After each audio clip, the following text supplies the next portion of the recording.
बहुत बहुत स्वागत है आप सभी का। आप देख रहे हैं कहानी कुर्सी की। मैं हूं सौरभ शर्मा और स्टूडियो में आ चुके हैं हर्षवर्धन त्रिपाठी जी, विजय त्रिवेदी जी, प्रोफेसर संगीत रागी जी, समीर चौगांवकर जी।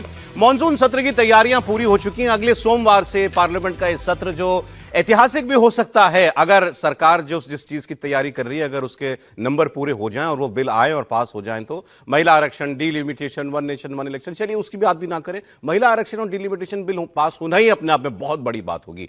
लेकिन इसको लेकर के सरकार की तैयारी के अलावा ऑपोजिशन की क्या तैयारी है, ऑपोजिशन का खेमा कितना इंटैक्ट है, एकजुट रह पाएगा, क्योंकि एक एक करके दल छिटकते दिखाई दे रहे हैं। शरद पवार की पार्टी, अब तो उद्धव ठाकरे की पार्टी भी। कांग्रेस पार्टी ने आज मॉनसून सत्र की तैयारियों का जायजा लेने के लिए और अपनी एक रणनीति बनाने के लिए सोनिया गांधी के घर पर संसदीय दल की बैठक बुलाई थी। वो बैठक खत्म हुई है थोड़ी देर पहले और सोनिया गांधी के नेतृत्व में 20 जुलाई से शुरू हो रहे मॉनसून सत्र की पूरी रणनीति तैयार हो गई है और इसको लेकर के एक प्रेस कॉन्फ्रेंस भी अभी की गई है। आपको दिखाते हैं जयराम रमेश क्या बता रहे हैं, क्या फैसले लिए गए हैं, खास तौर पर परिसीमन बिल, डिलिमिटेशन बिल, जिसके ऊपर महिला आरक्षण को भी पास नहीं होने दिया 17 अप्रैल को इसी साल विशेष सत्र में जब वो बिल लाया गया था। अब कांग्रेस क्या कह रही है, देखिए। 35 नेता बोलते हैं, सरकार की ओर से 4 नेता सुनते हैं और 2 लोग जिनको करना है, 2 नेता वो करते हैं। यही हमारा अनुभव रहा है पिछले 12 साल में। 35 से 40 लोग बोलते हैं इन बैठकों में। 4 लोग, राजनाथ सिंह जी, नड्डा जी, किरण रिजिजू जी और एक MOS बैठते हैं, सुनते हैं, नोट लेते हैं, पर होता है जो 2 लोगों की मनमर्जी, जो बुलडोज कराना चाहते हैं वो करते हैं। पर जो हम अनुमान कर रहे हैं, जो विधेयक आ सकते हैं, उस पर काफी लंबा चर्चा हुआ।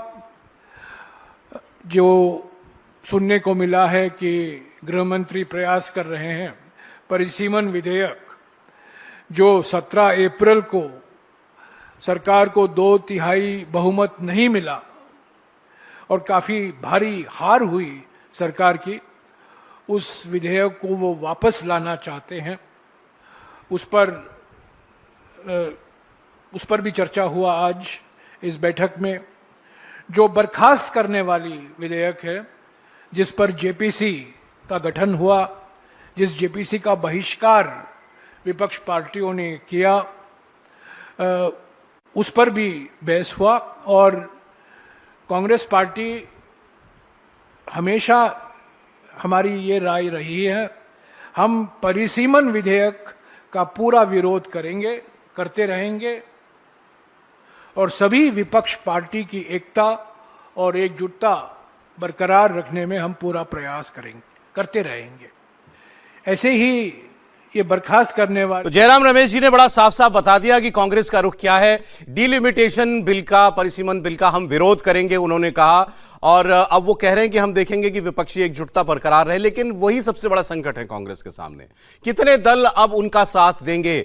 DMK पहले अलग हो चुका, अब इस मुद्दे पर शरद पवार जी जो हैं वो NDA के साथ आने का मन बना रहे हैं, ऐसा लग रहा है। लंबी चौड़ी बात कल भी हमने प्रोग्राम में आपके साथ की थी। अब तो उद्धव ठाकरे की पार्टी के बचे कुछ सांसद वो भी ये कहने लगे हैं कि भाई अगर सरकार जो बातें कह रही है वो एक बार बिल आ जाए, हम पढ़ लें और हमारे सुझाव अगर बिल में डाल दिए जाएं तो हमें कोई दिक्कत नहीं है, फिर हम फैसला करेंगे कि हमको इसका समर्थन करना है कि नहीं करना। वो मना नहीं कर रहे हैं। तो इस वक्त खतरा कांग्रेस पार्टी के सामने यह है कि वो इस जिद में कि हमें विरोध करना है, कहीं अकेली अलग थलग पड़ती हुई ना दिखाई दे। इसका बड़ा गंभीर संकट उसके सामने है। इसकी बात भी हम लोग करेंगे। और मैं क्यों आपसे ये बात कह रहा था सर, जल्दी से मैं एक बार सुना दूं मैं UBT वाला, क्योंकि पार्टी टूट गई दूसरी बार, 9 में से 6 सांसद चले गए। उसके बाद जाकर के उनके 3 सांसदों के बयान आ रहे हैं कि भाई देखेंगे, तो अगर बिल ठीक ठाक बन गया तो हम समर्थन दे देंगे। पहले ही कर दे तो शायद पार्टी नहीं टूटती, वो 6 लोग उधर शायद न जाते। चलो उनकी अपनी मजबूरियां जो भी हों, वो उन्होंने जैसे भी फैसला किया, कम से कम इस मुद्दे पर तो दबाव नहीं बनता उनके ऊपर। 2 बयान, छोटे छोटे बयान हैं, संजय राउत जी का और अरविंद सावंत जी का। अरविंद सावंत लोकसभा के सांसद हैं, संजय राउत राज्यसभा के सांसद हैं। दोनों के बयान बिल्कुल एक जैसे हैं, सुनिए। हमने जो उनको सूचनाएं की है, इस प्रकार से बिल में आप थोड़ा दुरुस्ती करो, अमेंडमेंट करो और लेकर आइए। अगर उस हमारी बात मानी जाती है तो हम उसके ऊपर चर्चा करेंगे। उनकी कथनी और करनी में फर्क रहता है। कागज पे आने दो, उसके बाद में हमारे पक्ष प्रमुख उद्धव जी ठाकरे साहब से चर्चा करके हम तय करेंगे। करनी क्या है, करनी में देखने के बाद हम सोएंगे दिक्कत है या नहीं है, आज नहीं। दोनों ने यही कहा कि हमने जो कहा कागज पर लिख के दे दो, फिर हम बात करेंगे। कागज पर लिख कर देने के लिए तो 17 अप्रैल को ही तैयार था अमित शाह, हम लिख देते हैं 50% increase, uniform increase in every state, सीटों का ये होगा। अब ये जो आपकी स्क्रीन पर है ये भी शिवसेना यूबीटी की नेता है, सांसद थी प्रियंका चतुर्वेदी जी राज्यसभा की। ये क्या कह रही है? ये कह रही है मैं तो शुरुआत से इस पक्ष में हूं कि सीटें बढ़नी ही चाहिए, आबादी इतनी बढ़ गई है, अब रिप्रेजेंटेशन जो है बेहतर करने के लिए सीटें बढ़ानी पड़ेंगी। और वो कह रही हैं कि मैं ये उम्मीद करती हूं कि जितनी विपक्षी दल हैं वो अपने रुख पर दोबारा विचार करेंगे। तो यूबीटी कहीं नहीं जा रही, अब ये तो बिल्कुल क्लियर हो गया है। डीएमके की कन्फर्मेशन दे दी थी, पी चिदम्बरम ने परसों पोस्ट करके कि वो जाने वाले हैं, शरद पवार का नाम भी जो है वो उन्होंने दे दिया था। तो अब कांग्रेस कह रही है साहब हम नहीं जाएंगे। और एक बात और गौर कीजिएगा, जो महिला बिल या डिलिमिटेशन बिल पर जो सुप्रिया सुले ने बोला कल या आज जो ये यूबीटी के नेता बोल रहे हैं, ये डिलिमिटेशन बिल की बात कर रहे हैं, महिला आरक्षण की बात नहीं कर रहे हैं। मतलब यहां वो गोलमाल नहीं है कि महिला आरक्षण के तो हम साथ हैं लेकिन डिलिमिटेशन बिल पास नहीं होने देंगे। ये डिलिमिटेशन की बिल की बात कर रहे हैं कि लिख के दे दो तो हम लोग सोचेंगे। जी त्रिपाठी जी, कांग्रेस कह रही है हम नहीं। कांग्रेस सिर्फ विदेश जाएगी, कांग्रेस किसी बिल पर साथ नहीं जाएगी।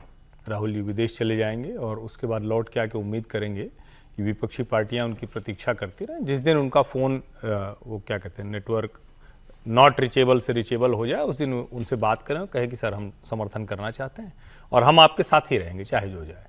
सवाल ये है कि लोकतंत्र में संसद मुद्दों पर किसी के साथ या विरोध के लिए होता है या मेरा मन है, आज हमारा मन है, आज हमने तय किया है कि हम सबके विरोध में बोलेंगे। ऐसे हो सकता है क्या? इशू सामने आएगा, बातचीत होगी, उस पर मुझे लगेगा अच्छा मेरी 4 बात है जो विजय जी को नहीं समझ में आ रही तो हम कोशिश करेंगे, फिर भी अगर नहीं मानेंगे तो इनके खिलाफ जाएंगे। लेकिन हम कहें कि ना चाहे हम दोनों एक बात कह रहे हो लेकिन हम विरोध करेंगे। कांग्रेस का रुख कुछ उस तरह से दिख रहा है और इसको सरल भाषा में समझें, कांग्रेस एंटी डेमोक्रेटिक बिहेवियर कर रही है। ये अलोकतांत्रिक लोकतंत्र विरोधी व्यवहार है। क्योंकि आप अगर ये कहते हैं कि विपक्षी पार्टियों को हम साथ लेंगे, उनका क्या है मसला? भाई आप परिसीमन क्या नहीं चाहते हैं?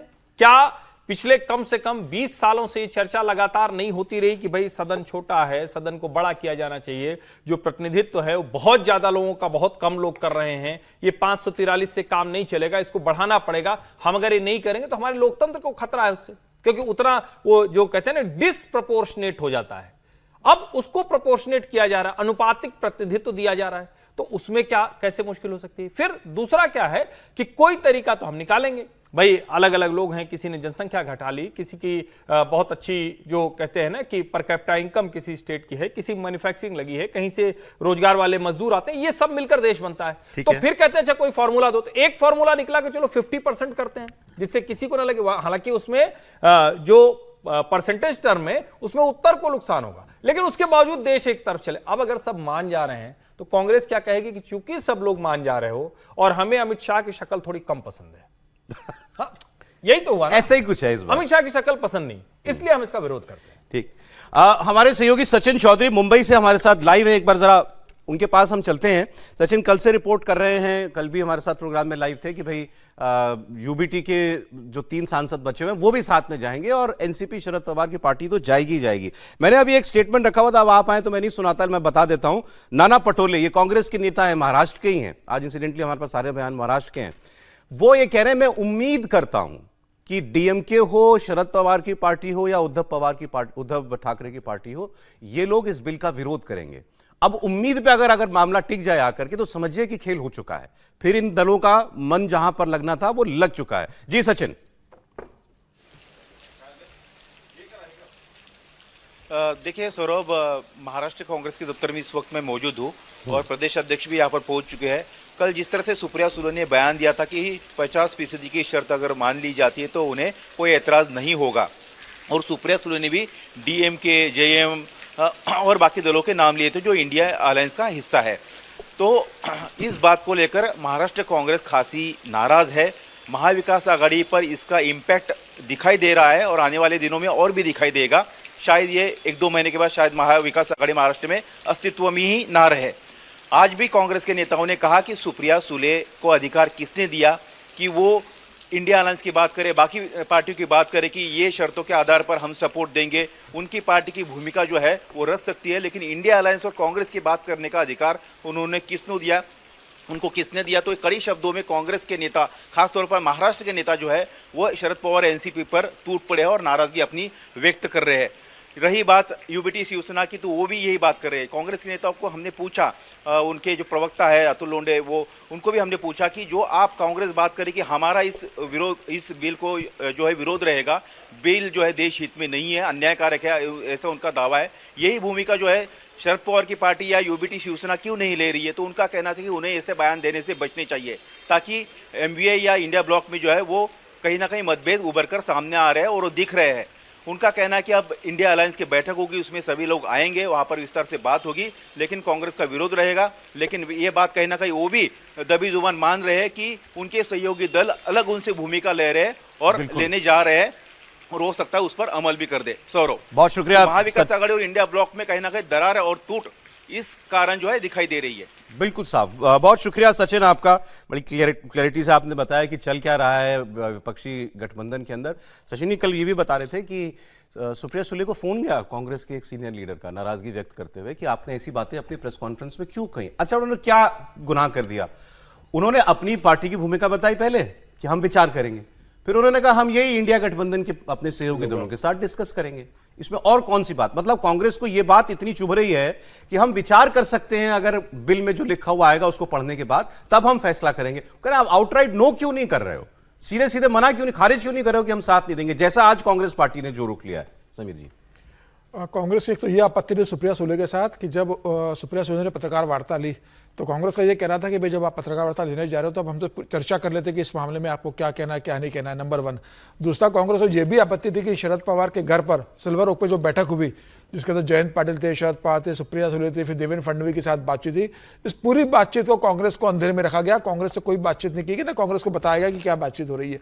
कांग्रेस इस बात को समझ गई है कि अब सुप्रिया सुले, शरद पवार ने महाविकास आघाड़ी से अलग होने का मन बना लिया है और अब वो सत्ता पक्ष के साथ जाना उनका लगभग तय हो गया है। अब ये डर सता रहा है इनको कि अगर शरद पवार इंडिया के साथ चले जाते हैं पूरी तरीके से साथ, तो महाराष्ट्र के अंदर फिर कांग्रेस अकेली पड़ जाएगी। और मुझे लग रहा है कि जिस तरीके से अभी जयराम रमेश का जो बयान आया पत्रकार वार्ता में, यह बता रहा है कि इंडिया गठबंधन टूट गया है। क्या कांग्रेस ने अपनी संसदीय दल की बैठक बुलाई? होना यह चाहिए था विपक्ष के नेता के रूप में राहुल गांधी को या सोनिया गांधी को बड़े नेता के रूप में ममता बनर्जी को बुलाना था, अरविंद केजरीवाल को बुलाना था, तेजस्वी यादव को बुलाना था, तमाम झारखंड मुक्ति मोर्चा के हेमंत सोरेन को बुलाना था, इन लोगों से बातचीत करनी थी और फिर ये बताना था कि हम ये सब दल इंडिया गठबंधन के जो बिल आने वाला उसका विरोध करेंगे और हम सब एकजुट है। कांग्रेस अकेले अगर पत्रकार वार्ता ले रही है और ये जयराम रमेश बता रहे कि उम्मीद करते हैं कि इंडिया गठबंधन के अंदर हमारे साथ रहेंगे, इसका मतलब ये है कि सारे दल जो है को भी मान लेते हैं कि चलिए पहले आप सहयोगियों से बात करने से पहले अपनी पार्टी में क्या करना है वो डिसाइड करने के लिए अपनी मीटिंग बुलाएं। लेकिन ये सारी एक्सरसाइज इतनी लेट है, मंडे को तो सत्र शुरू हो जाएगा। तो ये कह रहे थे भाई काम राहुल, वजह क्या है लेट होने की? राहुल गांधी देश में नहीं है।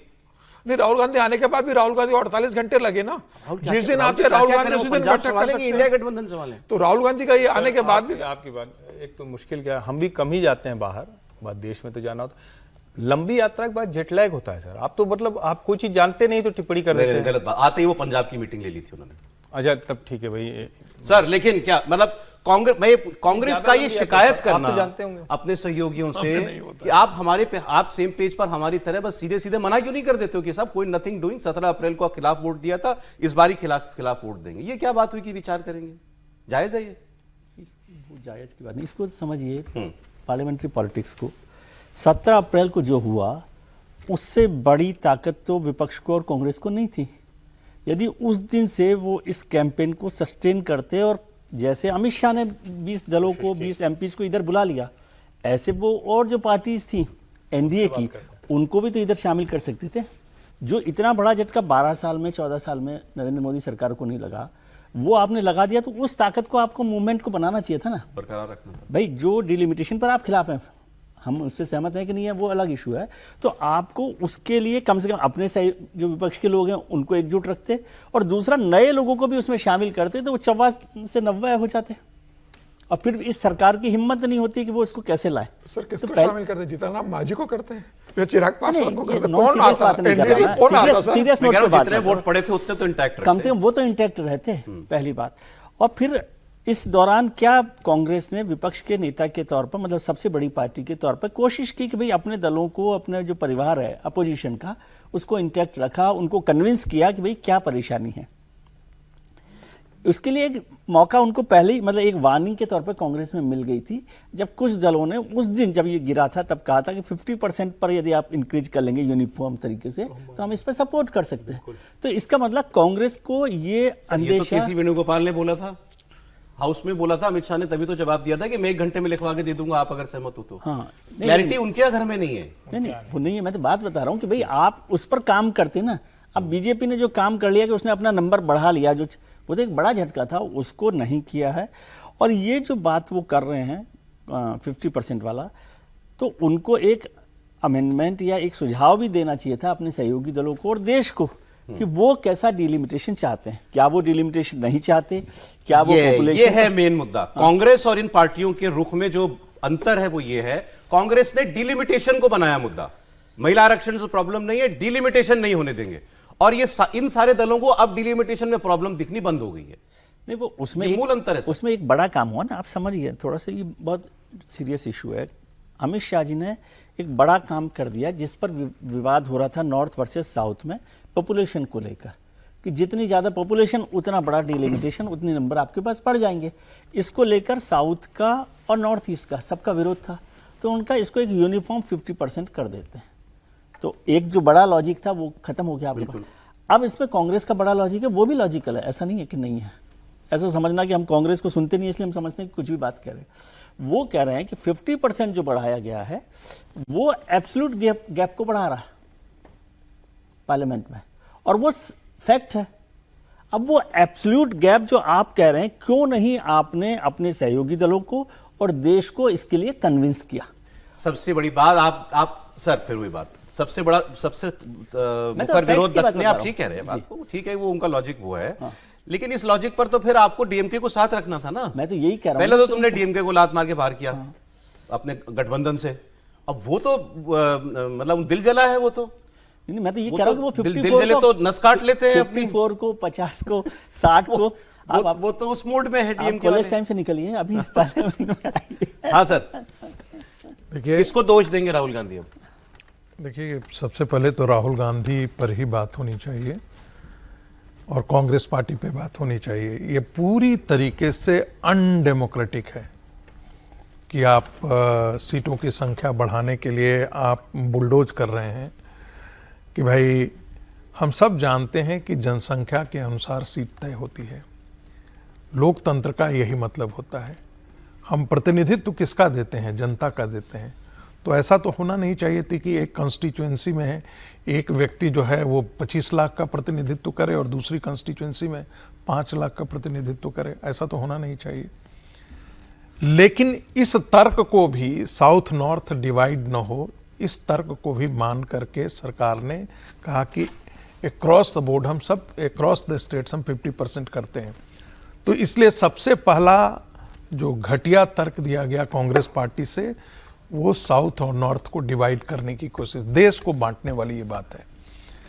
दूसरी बात, अब जब सरकार ने ये तय कर लिया कि ठीक है हम अक्रॉस द बोर्ड सबका ये है, तब अब तर्क आ रहा है जो विजय जी तर्क दे रहे हैं कि कांग्रेस का तर्क मैं बता रहा हूं। नहीं, बिल्कुल सही बात है जो विजय जी, मैंने बताया, हमने ये नहीं कहा कि विजय जी तर्क दे रहे हैं।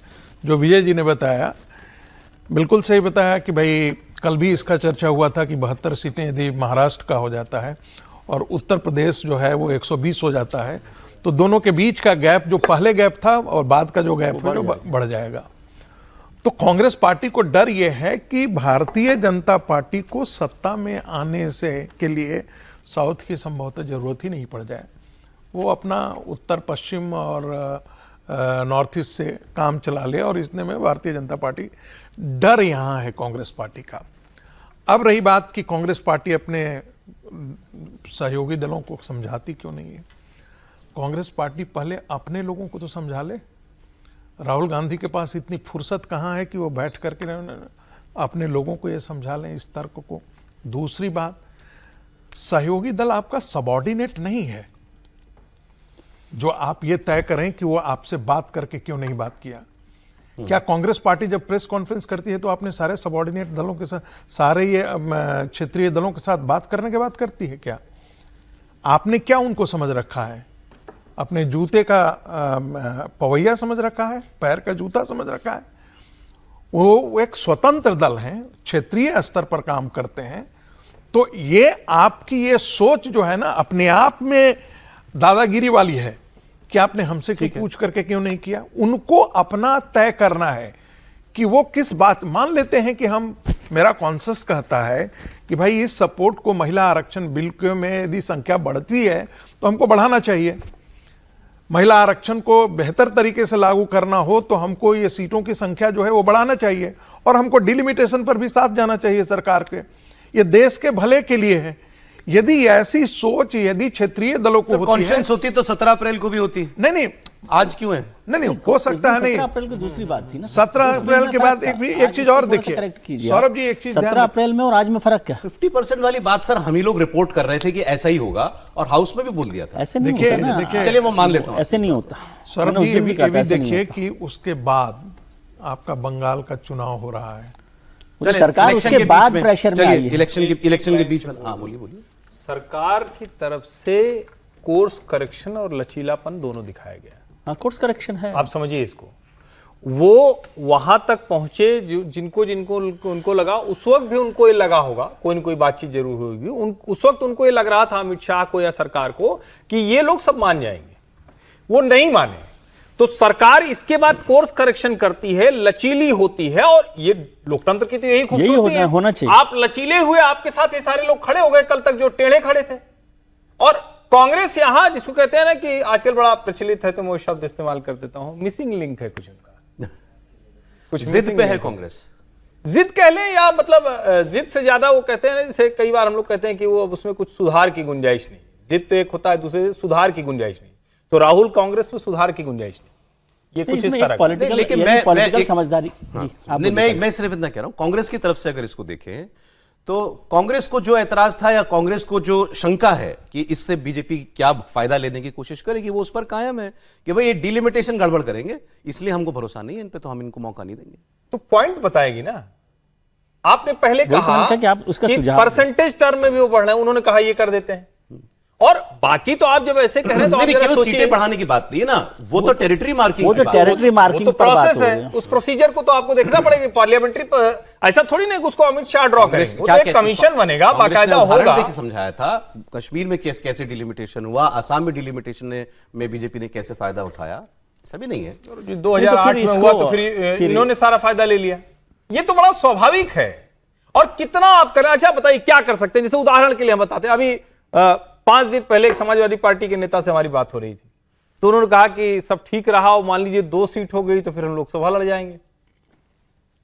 समझ रहे हैं ना, समाजवादी पार्टी के नेता ने कहा कि अगर 2 सीट हो गई तो विधानसभा का है, लोकसभा लड़ जाएंगे।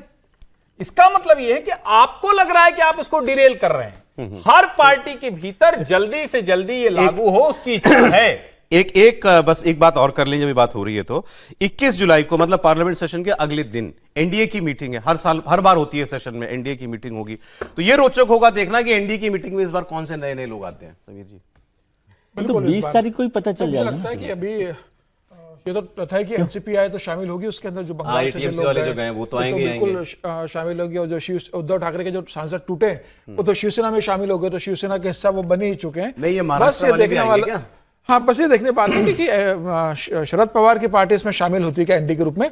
लेकिन मुझे लग रहा है एनडीए में वो तब आएंगे जब शरद पवार की जो शर्तें होंगी सुप्रिया सुले को लेके वो होगा। और मुझे लग रहा है पहले कोशिश होगी कि महाराष्ट्र का मामला निपटा दे। शरद पवार को इंटरेस्ट महाराष्ट्र में कि उनके विधायकों का क्या होगा, कैबिनेट में कोई जगह मिलेगी नहीं मिलेगी, दिल्ली में मिलेगी नहीं, ये सारी चीजें चर्चाएं हो रही है। ये चर्चा होने के बाद मुझे लगता है उसके बाद शरद पवार आएंगे।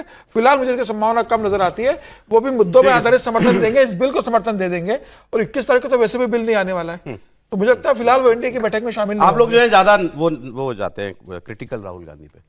राहुल गांधी जी ने पंजाब का मसला सुलझाने के लिए कल प्रताप सिंह बाजवा को दिल्ली बुलवाया, जो एलओपी है, और उनको भेजा जाओ चन्नी से मिलो, और वो गए और चन्नी से मिले। चन्नी जी ने कहा हम कोई बात नहीं, ठीक है, पूरी बात एक ब्रेक के बाद। पंजाब की, बंगाल की और बिहार की 3 इंपॉर्टेंट खबरें मैं आपको इस हिस्से में बताऊंगा। सबसे पहले पंजाब की बात करते हैं। पंजाब में कांग्रेस पार्टी कलह सुलझाने के लिए थोड़ा आगे बढ़ी है, ऐसा लग रहा है, क्योंकि एक के बाद एक कई इंपॉर्टेंट मीटिंग्स हुई हैं। राहुल गांधी विदेश से लौटे तो सबसे पहली मीटिंग उनके, केसी वेणुगोपाल के बीच में और मल्लिकार्जुन खड़गे के बीच में हुई कि चरणजीत सिंह चन्नी की बगावत का क्या करना है। फिर उसके अगले दिन केसी वेणुगोपाल मिले इनसे, जो प्रभारी बना करके भेजे गए थे, भूपेश बघेल। और आज एक बहुत इंपॉर्टेंट मीटिंग हुई है। वो मीटिंग दिल्ली में रणदीप सुरजेवाला के घर पर चरणजीत सिंह चन्नी और उनके साथ सुखजिंदर रंधावा, वो भी बागी गुट में शामिल हैं, वो भी आ गए। तो दिल्ली दरबार में मामला पहुंच गया है। तो अब ये एक इंपॉर्टेंट डेवलपमेंट है, चन्नी का दिल्ली आकर के लीडर से मुलाकात करना। ये देखिए तस्वीर आ गई। अब वैसे तो सुरजेवाला जी मेरे ख्याल से कर्नाटक के प्रभारी हैं, लेकिन फिर भी हरियाणा के नेता हैं, तो उनके संपर्क अच्छे होंगे पंजाब के नेताओं से भी, शायद इस वजह से उनसे मुलाकात हुई है। हंसते मुस्कुराते तीनों नेता बाहर निकले हैं। कोई अवार्ड मनी नहीं है कि क्या बात हुई होगी, अंदर वही बात हुई होगी जो होनी थी। अब सवाल यह है कि चन्नी का क्या करेंगे, चन्नी को लेकर कांग्रेस पार्टी ने क्या सोचा है, क्या करेंगे प्रदेश अध्यक्ष राजा वडिंग का। चन्नी चाहते हैं वडिंग को प्रदेश अध्यक्ष पद से हटा दिया जाए, उनकी एक लाइन की मांग है। आज दोपहर 3 बजे वो केसी वेणुगोपाल से भी मुलाकात करेंगे चन्नी, उससे पहले ये मीटिंग हो रही है। और कल चरणजीत सिंह चन्नी से प्रताप सिंह बाजवा जाकर के मिले थे। बाजवा जी को कल दिल्ली बुलाया गया था, वो लीडर ऑफ अपोजिशन है, वो न्यूट्रल से आदमी है फिलहाल इसमें, लेकिन मन ज्यादा उनका वडिंग साहब के साथ नहीं लगता, ऐसा माना जाता है, क्योंकि वो चन्नी ने जो मीटिंग जिसमें भूपेश बघेल शामिल हुए थे उसमें वो मौजूद थे। तो उनको बुलाया गया, उनसे बात की गई, वो जाके चन्नी से मिले, उन्होंने जो भी मैसेज कन्वे किया, उसके बाद चन्नी आज दिल्ली आ गए। अच्छा, आज राजा वडिंग भी दिल्ली में ही है, मतलब ये सारा का सारा केस जो है वो अब दिल्ली की अदालत के सामने लग गया है। अब जो हमें पता चल रहा है वो ये कि पंजाब के लिए कांग्रेस ने एक नया फॉर्मूला लाने पर विचार किया है। भूपेश बघेल पहले कह चुके थे कि वडिंग को हटाया नहीं जाएगा। चन्नी गुट हाईकमान पर प्रेशर डालने की पूरी कोशिश में है। अब क्या किसी तीसरे न्यूट्रल से आदमी को बना दिया जाए प्रदेश अध्यक्ष, या राजा वडिंग खुद ही इस्तीफा दे दें किसी बात पर, मतलब कोई बहाना बना करके, क्या ऐसा कुछ होगा, ये देखने वाली बात होगी। लेकिन चन्नी से बहुत नाराज है राहुल गांधी, ये बात बिल्कुल साफ है। सिर्फ इस बगावत की वजह से नहीं, उसके पीछे और बहुत सारी वजह है। जब कांग्रेस हारी और 70-73 जितनी सीटें थी उनकी, 77 पिछले इलेक्शन में, जब 77 जब चीफ मिनिस्टर थे चन्नी जब थे, उसके बाद चुनाव हुआ, अपनी सीटें हार गए दोनों, 17 सीट पर कांग्रेस पार्टी आ गई, चले वो भी ठीक। उसके बाद चन्नी 8 महीने विदेश में रहे, चुनाव हारने के तुरंत बाद ये विदेश चले गए। तो राहुल गांधी की नाराजगी इस बात पे है, जब एक तो तुमने पार्टी का बंटाधार किया, तुमको हमने चीफ मिनिस्टर बनाया था, दूसरा जब उसके बाद पार्टी इतनी बुरी पोजीशन में थी तो तुम छोड़ छाड़ के विदेश, और वो भी 8 महीने के लिए। उन हालात में अमरिंदर राजा वडिंग ने चार्ज लिया था। वो बहुत खराब परिस्थिति थी, बहुत मनोबल बहुत लो था सारे वर्कर्स का। तो हम उस आदमी को कैसे अब आपके लिए छोड़ दें? अब आप आए हो चुनाव से 6 महीना पहले और हमसे कह रहे हो कि हमको सब कुछ दे दो। तो ये सारी बातें हैं। विजय लक्ष्मी हमारे सहयोगी अगर जुड़ गई हमारे साथ तो बताएं, अभी वो लाइव जुड़ी नहीं है। कल मैं लेकिन इनके एक और नेता का बयान सुन रहा था, वो वेरका जी हैं, सीनियर नेता है वो ये कह रहे थे कि राहुल गांधी बस यात्रा निकालने वाले हैं पंजाब में, और सारे लोग आप देखेंगे कि राहुल गांधी की बस में सवार हो जाएंगे, राहुल गांधी सबको मना लेंगे। सर ऐसा है क्या? धन्यवाद सर। देखिए, राहुल जी अपनी कोशिश कर रहे हैं। ये वैसे बड़ा डेवलपमेंट है कि चरणजीत सिंह चन्नी भी यहाँ आ जाएं, रंधावा जी भी आ जाएं और मुलाकात करें, लेकिन इसका मतलब 100% ये भी नहीं है कि वो अपना मन बदल चुके हैं कि नहीं बदल चुके, लेकिन मन बदला होगा तभी वो यहाँ आए होंगे, नहीं तो अवॉइड भी कर सकते थे किसी न किसी कारण से। हाँ, अगर मन बिल्कुल ही खट्टा हो गया होता तो ये मुलाकातें क्यों करते नहीं आते, तो वो बड़ी बात है। और उसको ये सुरजेवाला साहब के साथ उनकी विदाई के पिक्चर्स, ये सब, ये बहुत सारे मैसेज हैं। तो इसका मतलब कुछ और एक नया कोई समीकरण बनाने की नई कोशिशें, सुलझाव की, पंजाब में क्या कांग्रेस कर सकती है, मतलब चन्नी साहब के लिए क्या कर सकती है, उस पर कोई प्रस्ताव रखा होगा। कितनी बात होती है कितनी नहीं होती, वडिंग को हटाना नहीं हटाना, कुछ ना कुछ एश्योरेंस चन्नी साहब को दिया होगा, इस वजह से वो यहाँ पर पहुंचे। कल जो ये वो गए ना उनसे मुलाकात करके, बाजवा साहब हाँ, दिल्ली से मुलाकात, बाजवा साहब मुलाकात करके नहीं, मतलब बाजवा साहब लेके गए, हाँ मैसेज लिख दिया ना, बाजवा साहब ने मैसेज दिया होगा राहुल गांधी का कि क्या किया जा सकता है, कांग्रेस हाईकमान क्या करने की सोच रहा है। अब वो कितना होता है, लेकिन ये बड़ा मैसेज मैं समझ रहा हूँ कि यदि उनको बिल्कुल नहीं शामिल होना होता यहाँ पर तो वो इस मीटिंग में नहीं आते। कैसे कर लेती है कांग्रेस, मतलब हर राज्य में कैसे आप ये कर सकते हो कि मैंने मतलब अपना खेल बिगाड़ने की, हाँ अपना खेल बिगाड़ने का काम जो है, मैं सीरियसली कह रहा हूँ। हाँ हाँ सही, मतलब ये कला है कांग्रेस पार्टी में। और वो भी इलेक्शन से जस्ट पहले। जी सर, चन्नी जी का मन बदला है क्या? नहीं, चन्नी जी ने तो बता के रखा है कि भाई मेरी जो मांगे हैं आप उसको अगर स्वीकार कर लो तो मैं कांग्रेस में रहने को तैयार हूं। उन्होंने बहुत स्पष्ट बोल दिया है कि राजा वड़िंग को आप प्रदेश अध्यक्ष पद से हटा दीजिए, मुझे मुख्यमंत्री का चेहरा बना दीजिए और मुझे प्रदेश अध्यक्ष बना दीजिए। अगर मुझे प्रदेश अध्यक्ष नहीं बनाना है तो मेरे खेमे के मेरे भरोसेमंद आदमी को आप प्रदेश अध्यक्ष बना दीजिए, मुझे मुख्यमंत्री का चेहरा बना दीजिए। और वो जित पर अड़े हुए राहुल गांधी का अभी तक चन्नी से सीधे ना मिलना ये बता रहा है कि राहुल गांधी चन्नी को बहुत भाव देने के मूड में नहीं है। आप वाजवा से मुलाकात होती है, जब चन्नी निकलते हैं दिल्ली के लिए तो वाजवा उनको बुला लेते हैं, उनसे मीटिंग करते हैं। इसके बाद तो मुझे लग रहा है कि भूपेश बघेल ने जो रिपोर्ट दी है और कांग्रेस हाईकमान ये मान के चल रहा है कि ऐसी स्थिति में प्रदेश अध्यक्ष को हटाना का संदेश तमाम राज्यों में गलत मैसेज जाएगा कि भाई कांग्रेस हाईकमान पे से दबाव डालो तो वो प्रदेश अध्यक्ष बदल देते हैं। जैसे राजस्थान में हुआ था कि अशोक गहलोत ने विधायकों के साथ एक तांडव करवा दिया तो मुख्यमंत्री बने रहे, वो सचिन पायलट नहीं बने, न राष्ट्रीय अध्यक्ष बने। अब पंजाब के अंदर चन्नी ने कर दिया तो पंजाब के अंदर बदलाव हो गया। लेकिन सर जो भी हम बात करते हैं वो ये कि अगर चन्नी वो एक लाइन की मांग जो आपने बताई उस पर इतने अडिग होते तो क्यों ये मेल मुलाकातें करते? कांग्रेस ने जो प्रभारी को भेज करके अपना स्टैंड क्लियर कर दिया, उसमें तो कोई बदलाव नहीं है कि हम परिवर्तन नहीं करेंगे। फिर भी चन्नी जो है ये मेल मुलाकात चन्नी से ये कहा नहीं ना पार्टी ने, चन्नी से ये आधिकारिक रूप से अभी कहा नहीं किसी ने भी, सब राहुल गांधी के लौटने का इंतजार कर रहे थे। भूपेश बघेल ने कहा कि भाई राहुल गांधी फैसला लेंगे, राहुल गांधी आएंगे, उनसे आपकी मुलाकात होगी, आप लोगों की जो मांगे मैं केंद्रीय नेतृत्व के पास रखूंगा, अंतिम फैसला वो लेंगे। अंतिम फैसला जब चन्नी को मिल जाएगा कि कोई परिवर्तन नहीं होगा उसके बाद वो अपना फैसला लेंगे। विजय लक्ष्मी सर जुड़ गई हमारे साथ, वो आपको बताएंगे कि क्या चल रहा है कांग्रेस पार्टी के अंदर। विजय, तस्वीरें हम अभी इस वक्त दिखा रहे हैं, रंधावा जी और चन्नी जी सुरजेवाला जी से मुलाकात करके बाहर निकल रहे हैं। तो सुरजेवाला जी कहां से आ गए इस पूरे एंगल में?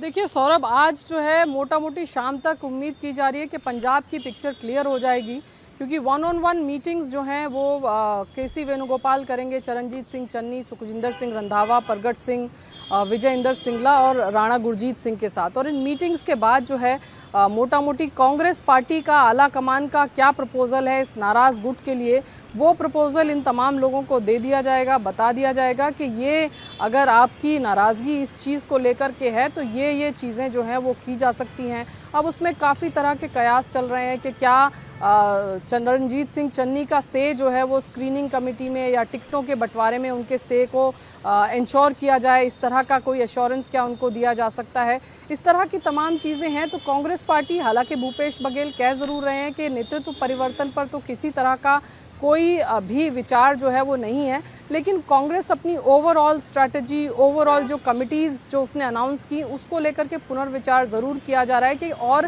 क्या किया जा सकता है। जो ये जिस तरह से डिसकंटेंटमेंट जो है पिछले कई दिनों से कांग्रेस में नज़र आ रही है, तो कांग्रेस पार्टी ने इस काम के लिए केसी वेणुगोपाल को लगाया है कि वो तमाम इन नेताओं से बातचीत करें और इनको पार्टी के आला कमान का प्रपोजल जो दें और फिर उसके बाद आगे की राह जो है वो देखी जाएगी। अब जिस तरह से खबरें थी कि चन्नी के अपनी पार्टी बना लेंगे, तो कांग्रेस पार्टी के नेताओं का कहना है कि कोई बहुत फर्क नहीं पड़ेगा अगर चन्नी कुछ ऐसा करते हैं, क्योंकि पॉलिटिकल पार्टी जिसने भी बनाई उसका भविष्य बहुत अच्छा पंजाब की राजनीति में नहीं रहा। कैप्टन अमरिंदर सिंह जैसे बड़े दिग्गज भी उसमें शामिल हैं, तो वो डर कांग्रेस को नहीं है। लेकिन हाँ, दलित वोट बैंक, जिस तरह से चरणजीत सिंह चन्नी एक दलित चेहरा हैं, उसको लेकर के ज़रूर कांग्रेस पार्टी फिक्रमंद है कि अगर वो घर बैठ जाएं या वो पैसिव हो जाएं या वो अपना दल बना लें तो उससे नुकसान कांग्रेस पार्टी को ज़रूर होगा। इसलिए ये डैमेज कंट्रोल की कोशिश या चीज़ों को आप कह लीजिए कि बैक ऑन ट्रैक लाने की कोशिश अब आज शाम को ये जो बैठक है उसमें होगी। बहुत शुक्रिया आपका। ऐसा लग रहा है कि कुछ लचीला रुख दोनों ही लोग अपना रहे हैं। कांग्रेस पार्टी भी मुझे लग रहा है कुछ थोड़ा फ्लेक्सिबल हुई है इसमें। नहीं, देखिए इतना तो मुझे लगता है राजनीतिक तौर पर चलता है। इसका दूसरा पहलू, क्या चन्नी जी जिस उम्मीद से ये सब कर रहे थे वो उम्मीद पूरी नहीं हो रही? क्योंकि ऐसा तो नहीं होता है ना कि आप किसी रास्ते पर इतना आगे बढ़े। ये तो आपको भी पता था कि इतनी आसानी से अध्यक्ष घोषित हो गया तो नहीं हटेगा। ये तो आपको भी पता था, अगर आपकी बात राहुल गांधी से नहीं हो रही थी तो किसके भरोसे आप ये सब कर रहे थे। और जिस तरह की गोलबंदी की थी वो साफ साफ कांग्रेस से बाहर निकलना था। वो कोई ऐसा नहीं था कि हमें कुछ चाहिए, वो ये था कि भाई हो गया, बहुत हो गया, अब हम यहीं पे जिसको कहते हैं ना कि डन एंड डस्टेड टाइप माहौल में थे। अब अगर वो पलट रहे हैं तो क्या चरणजीत सिंह चन्नी और उनके जो समूह के लोग थे, क्या उनको ये समझ में आ रहा है कि नहीं अब हमारे पास ये रास्ता नहीं, कोई और ही रास्ता है, यहां रहना पड़ेगा? और जब अगर इस तरफ गए तो फिर मैं इस पे सहमत नहीं हूं कि कोई उनको स्क्रीनिंग कमेटी या किसी में कोई अधिकार मिलेगा। फिर तो कहेंगे ठीक है भैया, जहां हो जैसे ऐसे पड़े रहो, जो मन करेगा करेंगे, नहीं तो नहीं देंगे। एक सीट पे चुनाव लड़ने के लिए देना होगा दे देंगे, नहीं तो वो भी नहीं देंगे। तो मुझे नहीं लगता कि कोई और रास्ता इनके पास बच गया है। मुझे बताइए, आपने सबसे अच्छे पॉलिटिकल नेगोशिएटर कौन से देखे भाई? इस केस में आपको एक ऐसे आदमी की जरूरत है ना, कांग्रेस में है ऐसा आदमी? देखिए, केसी वेणुगोपाल तो हो नहीं सकते हैं। अहमद पटेल है नहीं, ऐसी ख्याति तो उनकी नहीं सुनी मैंने। अहमद पटेल है नहीं थे, अहमद पटेल थे, वो नहीं है। और सुरजेवाला बना हुआ काम भी बिगाड़ने के लिए माहिर है। सुरजेवाला जी में भी नहीं है वो आर्ट। आप देखिए ना, सुरजेवाला जी कहा जाता है, सुरजेवाला जी के लिए तो मेरे पास एक ही शब्द है, जहां जहां चरण दे हनुमंता सो चल जाए पताल तुरंता। जहां के भी वो इंचार्ज होते हैं उसको डुबा डालते हैं। तो सुरजेवाला जी तो वो कर नहीं सकते हैं। अब रही बात कांग्रेस पार्टी में कौन ऐसा, राहुल गांधी मिल लें सीधे फिर। मुझे लगता है कि जिसको कहते हैं ना लीडिंग फ्रॉम द फ्रंट, यदि राहुल गांधी निकल करके आते हैं और वाकई चन्नी उसके लिए मान जाते हैं, क्या जो दूसरे साइड का जो ऑफर है डेमोक्रेसी में जो होता है कि भाई दो के बीच में हमको चुनाव है, दो प्रकार का पैकेज आपके सामने है, तो उसके बीच में तुलना की जाती है कि ये वाला पैकेज ठीक है या ये वाला पैकेज ठीक है। तो क्या दूसरा वाला पैकेज कमजोर दिखाई दे रहा है चन्नी को, या पहला वाला पैकेज बेहतर लगने लगा है? चन्नी को यहीं पर चुनाव करना है। और मेरी समझदारी जो कह रही है कि ये जितना निगोशिएशन हो रहा है ये सिर्फ दिखाने के लिए हो रहा है। चन्नी ने अपना रास्ता बना लिया है, तय कर लिया है। ठीक है, वो ठीक है। पंजाब चुनाव में आपको कांग्रेस से अलग होता हुआ दिखाई देंगे। तो हम खामखा नेगोशिएटर ढूंढ रहे हैं फिर? तो अगर जब बात सही है तो नहीं, पॉलिटिक्स जो है ना हमेशा ग्रे एरिया में चलती है। कभी ये जो ब्लैक एंड व्हाइट में हम लोग कहते हैं कि अब ये कभी नहीं होगा, ऐसा तो कभी होता ही नहीं है। पॉलिटिक्स ग्रे एरिया में चलती है। और मैं प्रोफेसर साहब की इस बात से सहमत हूं कि हो सकता है जहां पर वो डील कर रहे हैं उसके नेगोशिएशन में भी ये काम में आती है। कई बार आप अपना वो ले आते हो ना, अपॉइंटमेंट लेटर लेकर, ठीक है, इंक्रीमेंट बढ़वा। सर आगे बढ़ते हैं। एक लाइन आप कुछ कह रहे थे इस पे, तो फिर मैं आगे बढ़ूं। नहीं, वो जो ध्यान से उतर गई। चले छोड़िए, आगे बंगाल की बात करते हैं। मिली जुली सी कहानी हो सकता है वहां याद आ जाए आपको। बंगाल में बहुत जुल्म हो रहा है ममता बनर्जी के साथ। जुल्म क्या हुआ कि उनके साथी छोड़ कर जा रहे हैं। आप कहेंगे इसमें नई बात क्या है? जुल्म नया किया है कांग्रेस पार्टी ने उनके साथ, वो मैं आपको बयान अभी सुनाता हूं। लेकिन उससे पहले कल मदन मित्रा चले गए, उनसे पहले अनुव्रत मंडल चले गए। दोनों बड़े सीनियर और खास नेता थे उनके, और दोनों के दोनों जो है उनके भतीजे पर इल्जाम लगा रहे हैं कि इन्होंने सत्यानाश कर दिया पार्टी का, अभिषेक बैनर्जी ने। कल मदन मित्रा ने एग्जैक्टली इन शब्दों में ये बात कही थी, और ये भी कहा था कि 6 महीने या 1 साल तक अभिषेक बनर्जी से हमने ये अनुरोध किया था, आप पार्टी से दूर हो जाइए, हम लोग पार्टी को खड़ा कर लेंगे, आप दूर रहिए 6 महीने साल भर। लेकिन वो नहीं माने, तो हमने फिर दूसरा रास्ता जो है चुन लिया, क्योंकि अब इस पार्टी का कुछ हो नहीं सकता है अब। लेकिन ममता बनर्जी अपने भतीजे के बचाव में बिल्कुल खुलकर सामने आ गई है। उन्होंने कल एक प्रेस, ये ऐसे ही बात करती हूं मीडिया से, तो उन्होंने कहा कि ये सारे नेता जो भाग रहे हैं दूसरी तरफ, एक तो उन्होंने नाम दिया ये सब सेटिंग पार्टी में जा रहे हैं, ये सब सेटिंग पार्टी है, जो इनके अपने लोग हैं। तो उन्होंने कहा कि ये अभिषेक का बहाना ना बनाएं, हिम्मत दिखाएं, पार्टी छोड़नी है तो सच बोल के जाएं। मैं ईडी से डर गया, मैं इससे डर गया, मुझे लालच मिल गया, हिम्मत है तो बोलो, अभिषेक का बहाना मत बनाओ। और उन्होंने ये भी कहा कि 2006 में मैंने पार्टी खड़ी कर ली थी, 2026 में भी पार्टी खड़ी कर सकती हूं। अभिषेक बनर्जी को उन्होंने शेर बताया, शेर। बोले अभिषेक से तो इन लोगों को सीखना चाहिए, ये कह रहे हैं हम अभिषेक की वजह से पार्टी छोड़ रहे हैं। अभिषेक कितने केसेस में उलझा हुआ है, कभी यहां कोर्ट में, कभी ईडी के दफ्तर में, कभी सीआईडी के दफ्तर में, वो तो नहीं डर रहा। तो उससे सीखो, वो शेर है, ये ममता बनर्जी कह रही है। देख लीजिए छोटा सा बयान। অভিষেকের সব অন্যায় ক্ষমা হয়ে গেছে যদি আপনাদের চোখে কোনো অন্যায়ও করে থাকে, যে সে আজকে লড়ে যাচ্ছে বাঘের মতো, এরাই লড়বে। তার কারণ এরা 50 বছর আগামী দিন রাজনীতি করবে। A surprise because yesterday his wife, his daughters-in-law and his sons were summoned by the ED. So he has gone on the summons of the ED. See, sometimes when you invite me, I go on your invitation. He has gone on the invitation of the ED. So we should understand that the person who was standing day before yesterday and abusing the Rito Broto gang, today he is going there and sitting next to Rito Broto. This has been done on the special invitation of the ED.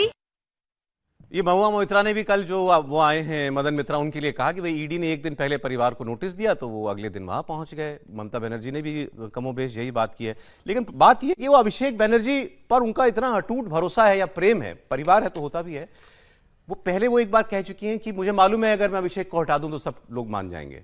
फिर क्या problem है? अब वो अभी भी कह रही हैं अभिषेक से सीखो। अब बोलिए आप इन पे। नहीं देखिए, मतलब ये सचमुच न समझ में आने वाली बात है, लेकिन जैसे अभी प्रोफेसर साहब ने कहा तो ये राहुल जी जैसा है।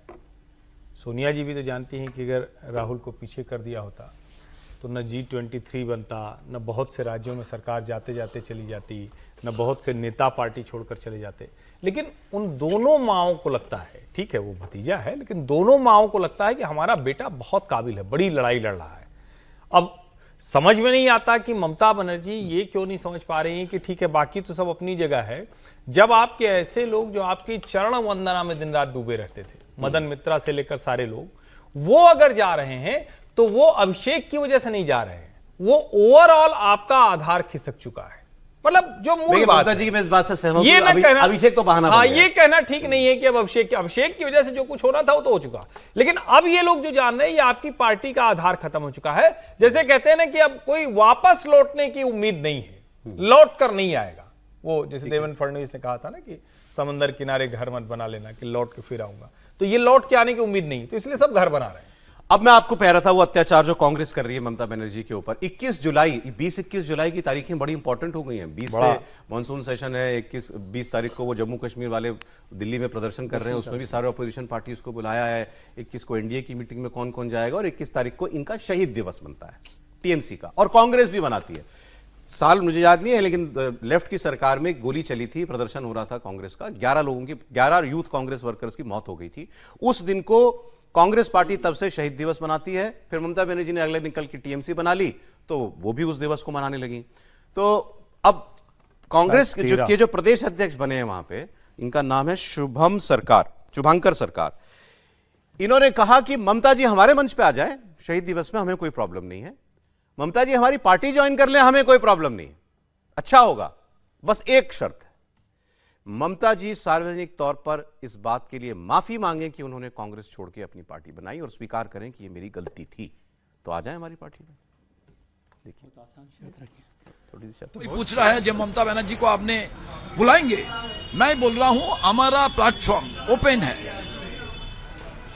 जो चाहता है, एंड ममता बनर्जी हमारा कार्यक्रम में शामिल होगा तो उनका मन में शांति मिलेगा, उनका मन शांत होगा, और उन्होंने ये बात रियलाइज करना चाहिए कि हमने दूसरी पार्टी बना के जो हमारा साथ यूथ कांग्रेस का झंडा लेके कुर्बानी दिया, जिन्होंने पूरा उसका जान को बलिदान दिया, उनके लिए एक बार भी हमको असली जो झंडा का लेके उनको मौत हुआ था, वो झंडा का नीचे जाके इसको स्वीकार करना चाहिए कि हम लोग जो सिद्धांत लिया था वो गलत था, और गलत स्वीकार करने का साथ साथ उनका भी प्रायश्चित तो हो जाएगा। प्रायश्चित करें ममता जी कि मैंने पार्टी बनाई है ना, और फिर आ जाए, ये है ऑफर। और आप लोग कहां मर्जर करा रहे थे? पता नहीं, जितने जब ये कांग्रेस के अध्यक्ष चड्डी पहन करके घूम रहे होंगे, उस समय ममता बनर्जी जो है वो राजनीति में की शेरनी थी, जेपी के बोनट पर चढ़ करके और संबोधन की थी भीड़ को। तो ऐसे जुझारू व्यक्तित्व को आप इस प्रकार से चैलेंज कर रहे हैं कि आप आ जाएं और पश्चाताप करें। सच तो यह है कि पूरा का पूरा पश्चिम बंगाल कांग्रेस जो है वो लेफ्ट के हाथ तो बिका हुआ था और लड़ने की अपनी क्षमता खो चुका था। वैसे में एक जिसे कहते हैं ना कि प्रकाश की किरण के रूप में ममता बनर्जी ने अद्भुत काम किया, और पश्चिम बंगाल में सड़क की लड़ाई लड़ करके वामपंथियों के हराना कोई आसान बात नहीं। वैसा ही है। अब वो कहावत कहना नहीं चाहता, और प्लीज कोई लिटरली ना ले, तो मैं ट्रोल हो जाऊंगा। वो क्या है कि ऊंट पे दिन खराब चल रहे हो तो ऊंट पे बैठे क्यों भी कुत्ता काट लेता है, वही है। दिन खराब चल रहे हैं तो आप कुछ भी कह लो आज ममता बनर्जी के लिए, माफी मांगो, प्रायश्चित करो। बिल्कुल सही। अगेन कह रहा हूं मैं लिटरली नाले में केवल एक नहीं, आज भी ममता बनर्जी का वोट प्रतिशत के आगे कांग्रेस कहीं नहीं है। अरे नहीं, कल ये जो मदन मित्रा ने जो पार्टी छोड़ी है, उन्होंने भी एक बात कही। उन्होंने ये कहा कि ममता के साथ लोग अभी हैं और ममता पार्टी खड़ी करने में पूरी जी जान लगाएंगी, इसमें कोई शक नहीं। ये तो वो भी स्वीकार कर रहे हैं। पश्चाताप कर लेती कि जो गलती की उन्होंने ममता बनर्जी को बाहर निकाल के, तो भी बेहतर हो सकती थी स्थिति। तो कांग्रेस होती 15 साल सत्ता में। हाँ, मैं कह रहा हूँ कि कांग्रेस के पास अब भी वक्त है कि वो नहीं, पश्चाताप नहीं। करे कि भाई ममता को बनर्जी निकाल। को यदि राहुल गांधी की जगह राष्ट्रीय अध्यक्ष बना दिया होता तो कांग्रेस की दशा बेहतर होती। अब मैं कंफ्यूज हो गया हूँ कि आप लोग किसके वजह ले रहे हैं, टीएमसी के कि कांग्रेस के? सर, आपने भी सर, कहा हाँ, उसने सोनिया गांधी पश्चाताप कर लेती राहुल गांधी को अध्यक्ष बनाने का, तो कांग्रेस की हालत नहीं होती। अगर राहुल गांधी को नहीं बनाती तो कांग्रेस इस हालत में पश्चाताप दिवस है क्या? होती। जो हालत बना के रखी राहुल गांधी ने कांग्रेस की, तो पश्चाताप सोनिया गांधी को करना चाहिए था कि पुत्र मुंह में मैंने पार्टी का ये हालत कर दी है और अभी उससे वो उभर नहीं पा रही है। सर उनके लिए तो बड़ा बात सिंपल बंगाल है, की- उनका हर घर में एक सेफ होता है, ठीक। पहले हम लोग, अब आजकल चलन खत्म हो गया, नहीं तो पहले सब घरों में जो है लोहे की अलमारी होती थी। लोहे की अलमारी को खोलिए तो उसके अंदर एक छोटा सा लॉकर भी होता था, उसकी अलग चाबी होती थी। उनको बस कुछ नहीं करना, इनका पासपोर्ट उसमें रख देना है सोनिया जी को, वो कहीं नहीं जाएगा। अब आप ट्रोल होने वाले हैं। अब आप ट्रोल होने वाले हैं। नहीं, मैं नहीं, मैं कहने वाला था। माँ बेटे को अच्छे से जानती है, माँ समीर कभी नहीं करेगी जी, ऐसा। समीर जी, मैं एक कहने वाला था। पंजाब पर जब बात चली थी कि भाई चन्नी के लिए विदेश चला गया था इतने हार के बाद, राहुल गांधी तो हर हार के बाद विदेशी भाग जाते हैं। इनका पासपोर्ट, वाकई आपने सही कहा, जब्त करके माँ जो है वो कान ईट करके और जो है बोला कि अब तुमको जाने ही नहीं देंगे। नहीं, उनका ऑब्जेक्शन 8 महीने पर था। ओहो, चन्नी जी ने भी रिकॉर्ड बनाया, 8 महीने विदेश गए भाई। इसीलिए ना, मैं हैरान रह गया, मैंने समझ में नहीं आ रहा आप लोग क्यों राहुल जी फारूक अब्दुल्ला कितने साल के लिए चले गए? वैसे वो आदमी कितने संघर्ष के साथ पार्टी चला रहा है, कितने झंझावात में पार्टी चला रहा अभिषेक की है। बात कर रहे हैं। नहीं, मैं राहुल जी की बात कर रहा हूँ। और उसके बावजूद आप लोग उनका पासपोर्ट ले रहे हैं। कम से कम आदमी थोड़ा सा, कि वो क्या अंग्रेजी में, आप लोग ज्यादा अंग्रेजी जानते हो, रिजुविनेशन बोलते हैं उसको, वो करके आदमी आता है, थोड़ा ठीक रहता है ना, थोड़ा कुछ दिन के लिए ऊर्जा मिलती है। रिजर्वेशन तो ठीक है, लेकिन आते ही आप पंजाब में आप उनका सर डाल दिए। सर ममता बनर्जी को लेकर चल रहा है कि अभी कि ममता बनर्जी भी खड़ी हो पाएगी नहीं हो पाएगी पार्टी को। अभी बशीरहाट का चुनाव अभी चुनाव आयोग ने करवाया नहीं, सांसद को मरे हुए 8 महीने हो गए हैं बशीरहाट से। कि बशीरहाट का जब चुनाव होगा, लोकसभा का उपचुनाव, तब पता पड़ेगा ममता बनर्जी की ताकत ममता बनर्जी के पास है कि नहीं। लड़ेगी चुनाव, उनकी पार्टी तो लड़ेगी, वो लड़ेगी, उनकी पार्टी लड़ेगी। ममता भी लड़ेगी, मुझे लगता ममता लड़ेगी, ममता नहीं लड़ेगी, ममता अपनी पार्टी से किसी को लड़ाएगी। है। बशीरहाट का चुनाव ममता जी लोकसभा आना चाहेंगी। अगर वो खुद लड़ेंगी या अपने उम्मीदवार को खड़ा करेगी तो जनता बताएगी ना कि बशीरहाट की जनता के ममता बनर्जी के साथ है या जो बनर्जी जैसे पार्टी ले गए उनके साथ है या शुभेंदु अधिकारी के साथ है। जब लोकसभा का उपचुनाव होगा उसमें बहुत सी पिक्चर क्लियर होगी कि ममता बनर्जी का नेता तो चले गए छोड़ के, क्या वोटर छोड़ के गए? और वोटर ही नेता बनाते हैं, नेता तो आते जाते रहते हैं। अगर ममता बनर्जी के साथ वोटर जुड़ा रहा 40% का तो ममता बनर्जी फिर खड़ी हो जाएगी। अगर जैसे नेता पार्टी छोड़ के गए, वोटर भी उसी अनुपात में अगर ममता से चले जाएंगे तो ममता की राजनीति खत्म हो जाएगी। तो मुस्लिम बहुल है ना, बसीरहाट मुस्लिम बहुल है। और अब देते हैं आपको दुनिया का कुछ अपडेट। दुनिया में मतलब ईरान, अमेरिका, इजराइल, पाकिस्तान क्या चल रहा है सब बताएंगे आपको। पहले मिडिल ईस्ट की युद्ध की बात कर लेते हैं। अमेरिका और ईरान के बीच युद्ध चल रहा है। इसमें अपडेट यही है कि ये भीषण से भीषण होता जा रहा है, दोनों तरफ से हमले हो रहे हैं। पिछले 5 दिन से लगातार नॉन स्टॉप ईरान अमेरिका एक दूसरे पर वार कर रहे हैं। अमेरिका ने नॉर्थ ईरान को अब कल निशाना बनाया, तेहरान पर बम बरसाए और ईरान भी जबरदस्त पलटवार कर रहा है। ईरान ने बहरीन में, कुवैत में और जॉर्डन में जोरदार हमले किए हैं और अमेरिकी ठिकानों को निशाना बनाया है। इसमें एक नई बात यह हुई है कि अभी तक पिछले 5-4 दिनों से, मतलब कल को छोड़ दें तो उससे पहले, अमेरिका रात में ही हमले कर रहा था। कल दिन भर बॉम्बिंग की है उसने, अब दिन में भी हो रही है लड़ाई। कब पहले केवल रात में हो रही थी, तो लड़ाई रुकने की बजाय या धीमी पड़ने की बजाय और तेज हो रही है, इसमें कोई शक नहीं है। अब ये आप कह सकते हैं कि वो जो पीक रहा होगा इसका फरवरी मार्च वाला, शायद उतना नहीं है। 28 फरवरी को शुरू हुई थी तो मार्च में पीक पर चली गई थी, उतना शायद नहीं, लेकिन हो रहे हैं। और अब दिन में शुरू हो गए हमले, तो मतलब 24 घंटे की लड़ाई। लेकिन अमेरिकी राष्ट्रपति ने क्या कहा डोनाल्ड ट्रंप ने? पहले तो उन्होंने ईरान को फिर धमकाया। ट्रंप ने ईरान को चेतावनी दी और कहा कि अगर ईरान ने बातचीत नहीं की तो अगले हफ्ते वो उसके पावर प्लांट्स को, उसके पुलों को, उसकी सड़कों को, उनको निशाना बनाएंगे। ये बात वो पहले भी कह चुके हैं कि मैं ऐसा करना नहीं चाहता, क्योंकि ऐसा करूंगा तो फिर इसको बनाने में इनको दशकों लग जाएंगे और हो सकता है ये काम फिर हम ही को करना पड़े, तो मैं ये करना नहीं चाहता। लेकिन अगर ये किया तो फिर ईरान के पास कुछ बचेगा नहीं। और ईरान क्या कहता है, उसके पास एक अलग टोटका है। वो कहता है तुम हमको मारोगे, अच्छा तुम हमारा ब्रिज गिराओगे, मैं कुवैत का गिरा दूंगा, मैं सऊदी अरब का गिरा दूंगा, मैं बहरीन में गिरा दूंगा, मैं कतर में जाकर के उसकी गैस रिफाइनरी बंद कर दूंगा और उसको बनाने में 20 साल लगेंगे उसको, तब तक तुम कहां चूल्हे पे खाना बनाओगे। ये ईरान का रुख है। वो तो जैसे उस स्ट्रेट ऑफ हॉर्मुज़ उसको मिल गया है, ऐसे वो कहता है कि मैं तो इन देशों को मारूंगा। अगर ये हुआ तो फिर तो कुछ मतलब नहीं है, मतलब फिर कहां जाएगी कहानी, फिर कोई नहीं कह सकता। एक आपकी स्क्रीन पर जो पोस्ट चल रहा है, इससे थोड़ी सी उम्मीद बनती है। डोनाल्ड ट्रंप ने एक पोस्ट करके ये बताया, Iran has allowed an American citizen who was wrongfully detained in December 2024. उन्होंने कहा कि गैरकानूनी तरीके से एक अमेरिकी नागरिक को 2024 में गिरफ्तार कर लिया था, हिरासत में ले लिया था ईरान ने, under the presidency of sleepy Joe Biden, जब जो बाइडेन राष्ट्रपति थे। अब ईरान ने अलाउ कर दिया है उस महिला को, महिला है, उनको देश छोड़ने की इजाजत दे दी है। She is now safely outside of Iran and in good condition, बाहर आ गई हैं और ठीक हैं। यूनाइटेड, ये इंपॉर्टेंट है, the United states of America appreciates this gesture of goodwill by Iran. President Donald J Trump कह रहे हैं कि हम ईरान के इस गुडविल जेस्चर को, सद्भावना भरे इस व्यवहार को हम पसंद कर रहे हैं, अप्रिशिएट करते हैं। तो ऐसे ही तो नहीं छोड़ दिया, वो तो 2024 से ईरान के पास है। आप सर बताएंगे इसमें कौन सी डिप्लोमेसी चलती है सर? Prisoner diplomacy? नहीं, वो ये प्रोसेस में चलता रहता है, इसको आप इस तरह से मत देखिए। हालांकि मेरे को तो ये जो आपने पोस्ट लिखा है ट्रंप साहब ने, वो पोस्ट मुझे ईरान से ज्यादा बाइडेन साहब के लिए दिख रहा है।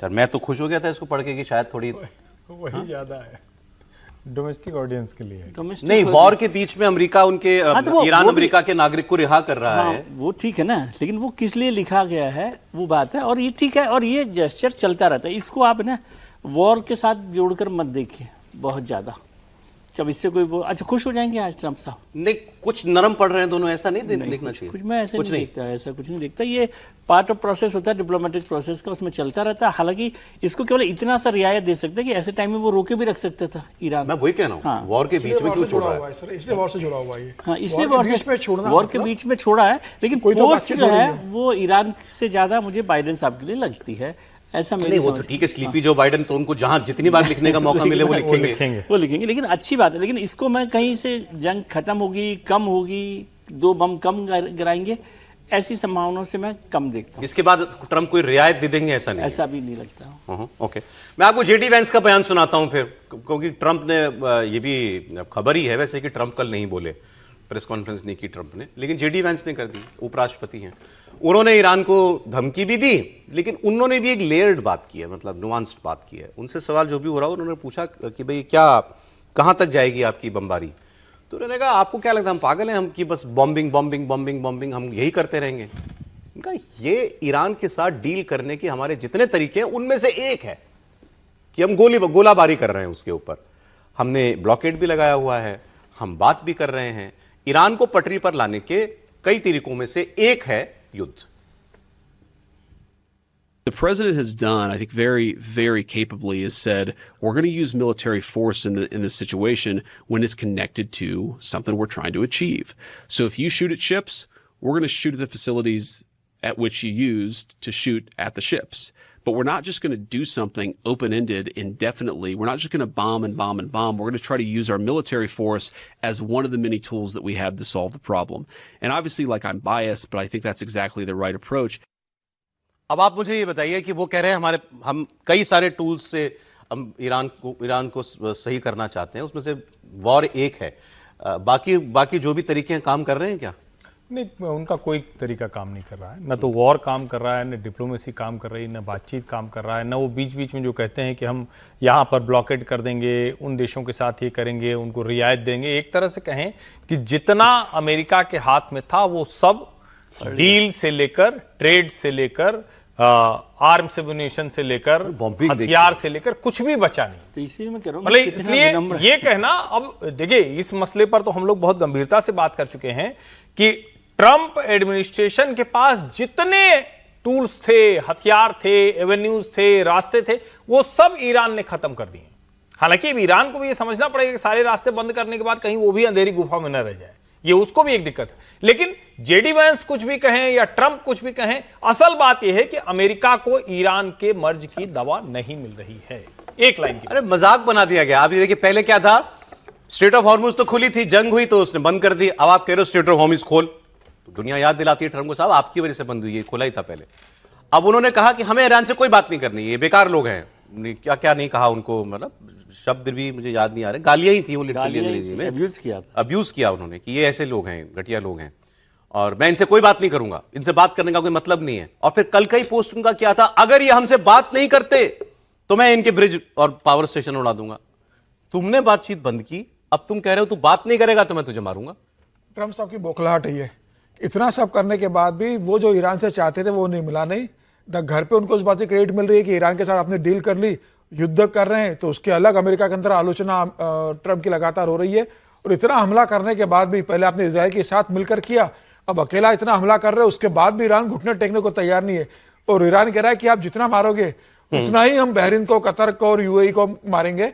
और मुझे लग रहा है कि दो की लड़ाई में बेचारे देश जिनका कोई लेना देना नहीं था वो अनावश्यक रूप से उनके ऊपर पिस रहे, उनके ऊपर हमला हो रहा है। तो ये लड़ाई अभी चलेगी। ट्रम्प कोशिश कर रहे हैं कि भाई ईरान किसी तरह से घुटने टेके और बोले कि बस हमला मत करो, हम आपकी सारी शर्तें मानने को तैयार है। लेकिन ईरान ने जिस तरीके से अभी भी कल बयान दिया है कि हम पूरी तरीके से तैयार है, अमेरिका को जितना हमला करना करे इसका सबक अमेरिका को सिखाएंगे, और अमेरिका के जो सहयोगी खाड़ी देश है उनको भी इसका भुगतना पड़ेगा। तो मुझे लग रहा है कि ईरान फिलहाल ये मान के चल रहा है कि रुकने वाला नहीं है। और ट्रम्प साहब इसलिए परेशान है कि ईरान घुटने नहीं टेक रहा। लेकिन $80 पर है तेल, आज थोड़ा सा नीचे बढ़ जाएगा सर। अभी स्ट्रेट ऑफ हॉर्मुज पर अगर चलेगा तो मुझे लग रहा है कि फिलहाल कोई संभावना नजर नहीं आ रही है कि स्ट्रेट ऑफ हॉर्मुज खुलेगा। बातचीत के सारे रास्ते बंद है। हालांकि कल चीन ने कहा है कि भाई बातचीत के मामले से मामले को निपटाया जाए। अब देखते हैं कि बाकी देश इसमें क्या हस्तक्षेप करते हैं। एक फिलहाल तो ये युद्ध चलने वाला है। अच्छा, अब एक जो और इसमें मतलब एक्सेस है इस चुनाव कह रहा हूं वॉर का, इजराइल वाला। इजराइल खामोश है, 5 दिन से अमेरिका ही लड़ रहा है। ठीक, इसी भी जेडी वैंस का एक और बयान आपको सुनाता हूं। ये क्यों हो रहा है, अमेरिका और इजराइल के रिश्तों के बारे में बात करेंगे। जेडी वैंस ने फिर कहा, एक बार पहले उन्होंने कहा था कि अमेरिका एक ही दोस्त बचा है इजराइल का, अभी हफ्ता भर पहले। अब इन्होंने फिर एक स्टेटमेंट दिया कल इंटरव्यू में, और इन्होंने कहा कि अमेरिका के अंदर जनता के बीच इजराइल अलोकप्रिय होता जा रहा है, पॉपुलर नहीं है, अब वो अलोकप्रिय होता जा रहा है। Look at public opinion. Look at the way young Republicans versus Republicans over the age of 65 approach this issue. Like, right now, Israel is losing the public opinion battle in the United States of America. It is a simple and obvious fact. Donald Trump has said that publicly. ये Israel अलोकप्रिय हो रहा है कि नहीं हो रहा वो जाने। अब ट्रंप और उनका सरकार जो है क्यों ये बात बार बार कह रही है, क्या हो गया ऐसा दोनों के बीच?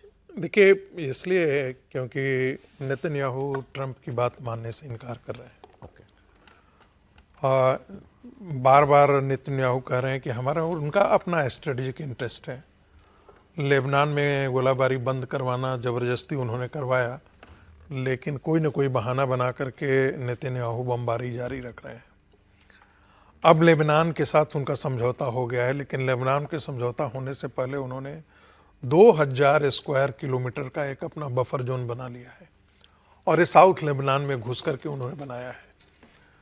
तो इस चीज को ईरान को स्वीकार नहीं है। कहीं ना कहीं उनको लगता है कि नेतन्याहू अब ट्रंप के काबू में नहीं है।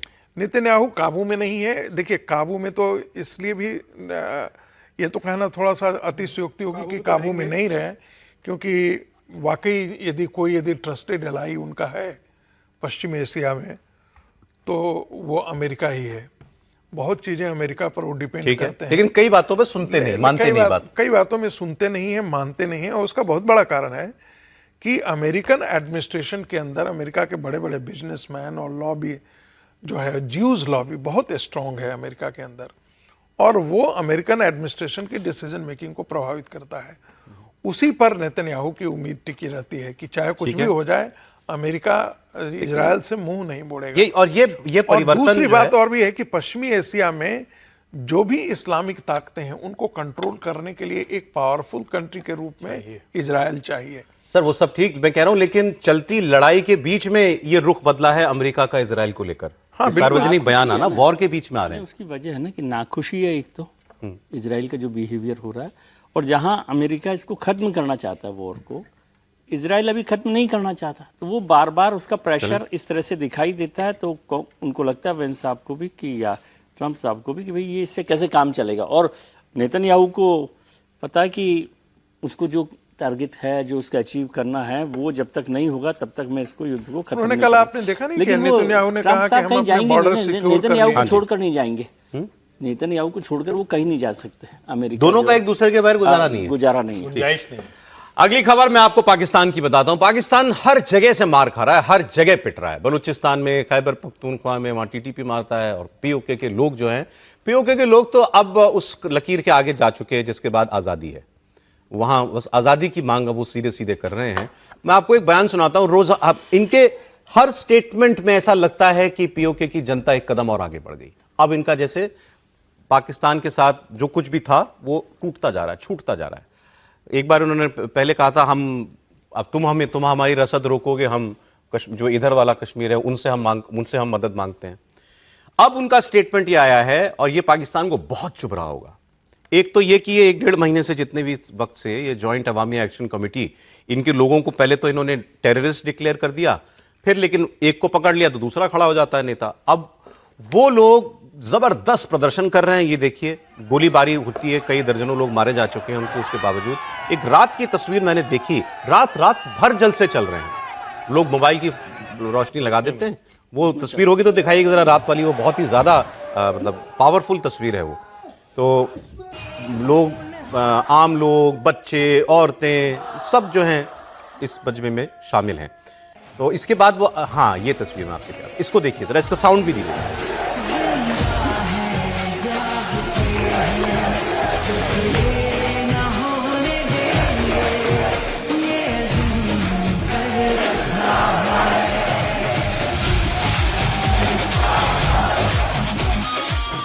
अब मैं आपको बताता हूं मैंने क्यों कहा कि वो ऐसा लग रहा है कि वो जो फिनिश लाइन तक है, आजादी वाली लाइन तक, वो पीओके के लोग पहुंचने की तरफ चल पड़े हैं।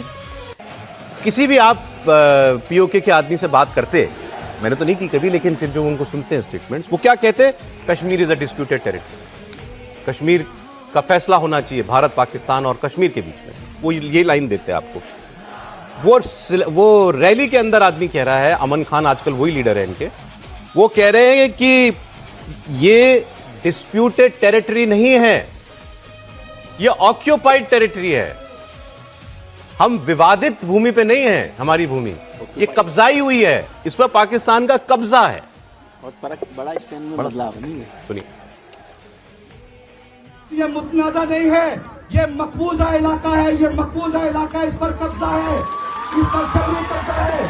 ये एक मुतनाज़ा इलाका है, जिस मुतनाज़ा इलाके में अवाम के पास ये राइट है, जम्मू कश्मीर के मसले के मुतल्लिक जो बात करने का इख्तियार है, वो किसी के पास नहीं है। वो इन खवातीन के पास है, वो इन मर्दों के पास है, इनकी औलादों के पास है, वो रियासत के शहरों के पास है, और इस पे हम अपना हक महफूज रखते हैं। तो इस तहरीक में शहीद भी हो जाए तो हमें यकीन है हमारी औलादें इस अलम को बुलंद रखेंगी, इस झंडे को बुलंद रखेंगी, हमारी माएँ बहनें बेटियां इस अलम को बुलंद रखेंगी। सर, है ये स्टांस में बड़ा बदलाव पीओके के लोगों के? बहुत बड़ा बदलाव है, इसको आप देखिए। ये हम डिस्प्यूटेड नहीं, ऑक्यूपाइड टेरिटरी पर है। उससे पूरी की पूरा मसला ही बदल जाएगा ना। ये तो लड़ाई एक अलग तरीके की हो गई। और आप जो कह रहे हैं, और हम लोग रोज देख रहे हैं कि ये जो पिक्चर है ना, ये पाकिस्तान की सरकार को झटका देने वाली है कि किस तरह से वो लोग कहाँ पहुँच रहे हैं, और वो सही में बॉर्डर पर फिनिश लाइन तक पहुँच रहे हैं। क्या होगा, क्या अच्छा नहीं। हाँ, अच्छी बात है। जय त्रिपाठी जी, नहीं, तो सुना अच्छा आपने जो बयान, और मतलब जिसको कहें कि हम तो इसको दूसरी तरह से बात करेंगे। सही मायने में कई बार बात होती है ना कि जरा लोकतंत्र हो, वो अंग्रेजी में क्या प्लेबिसाइड बोलते हैं उसको, प्लेबिसाइड, जनमत संग्रह। इससे बड़ा जनमत संग्रह कौन सा होगा? दुनिया की वो एजेंसियां जो लोग चले जाते हैं कभी कभी घूमने टहलने पीओजेके में, जरा उनको देखना चाहिए, और उनको तो साफ साफ कहना चाहिए कि पाकिस्तान की सरकार जो इस्लामिक गवर्नमेंट है वो पूरी तरह से अक्षम है, और ये सब मुसलमान है। ये कोई हिंदू नहीं है कि कोई भारत सरकार इसमें कुछ कर रही है या कुछ भी हो रहा है। ये सीधे सीधे पाकिस्तान ने जो कब्जा कर रखा है भारत के जम्मू कश्मीर के हिस्से पर, उसके लोगों की लोकतांत्रिक आवाज है। दुनिया को इसके साथ खड़ा होना चाहिए। भारत सरकार के लिए, जिसको हम कहते हैं ना कि हम बार बार ये राइडर लगा के कहते हैं कि वो ऐसा थोड़ी ना शांत बैठे होंगे, थोड़ा और एक धक्का और दो टाइप मामला कर देना चाहिए। ये जरूरी है। वहां तक आ गई ये बात एकदम, एक धक्के में दीवार गिरेगी। बिल्कुल, ये उसी तरफ है खड़ा। चलिए, अब ये तो पीओके की बात हुई। बलूचिस्तान ने तो अपनी आजादी डिक्लेयर कर दी भाई, उसने कह दिया मैं आजाद हो गया हूं। वो तो कह रहे हैं बस दुनिया हमको तस्लीम कर ले, मान ले, रिकॉग्नाइज कर ले कि बलूचिस्तान आजाद टेरिटरी है। और उन्होंने कहा कि हमारे पास इसकी वजह है, वजह बताता हूं आपको, लेकिन उससे पहले जो ऑब्वियसली वहाँ बैठे लोग तो बिल्कुल इतना वो नहीं कर सकते, लेकिन ओवरसीज वगैरह बहुत बलूचिस्तान के लोग हैं, मूवमेंट चलता है अलग अलग जगहों पर। तो सोशल मीडिया पर जो उनके वेरीफाइड हैंडल्स हैं उनमें से उनसे ये बात निकल कर के आई है। उन्होंने कहा है कि हमने अपनी आज़ादी का ऐलान कर दिया है। उन्होंने अपना नेशनल एंथम बना लिया है, नेशनल एंथम। उसका मैं कोशिश की थी कि वो निकल जाए, अगर आ गई हो तो सुना देंगे आपको। आ गई, माँ चुके हैं बलोचनी नाम से है, तो जरा सा सुना दीजिए बलूचिस्तान का नेशनल एंथम सुनिए।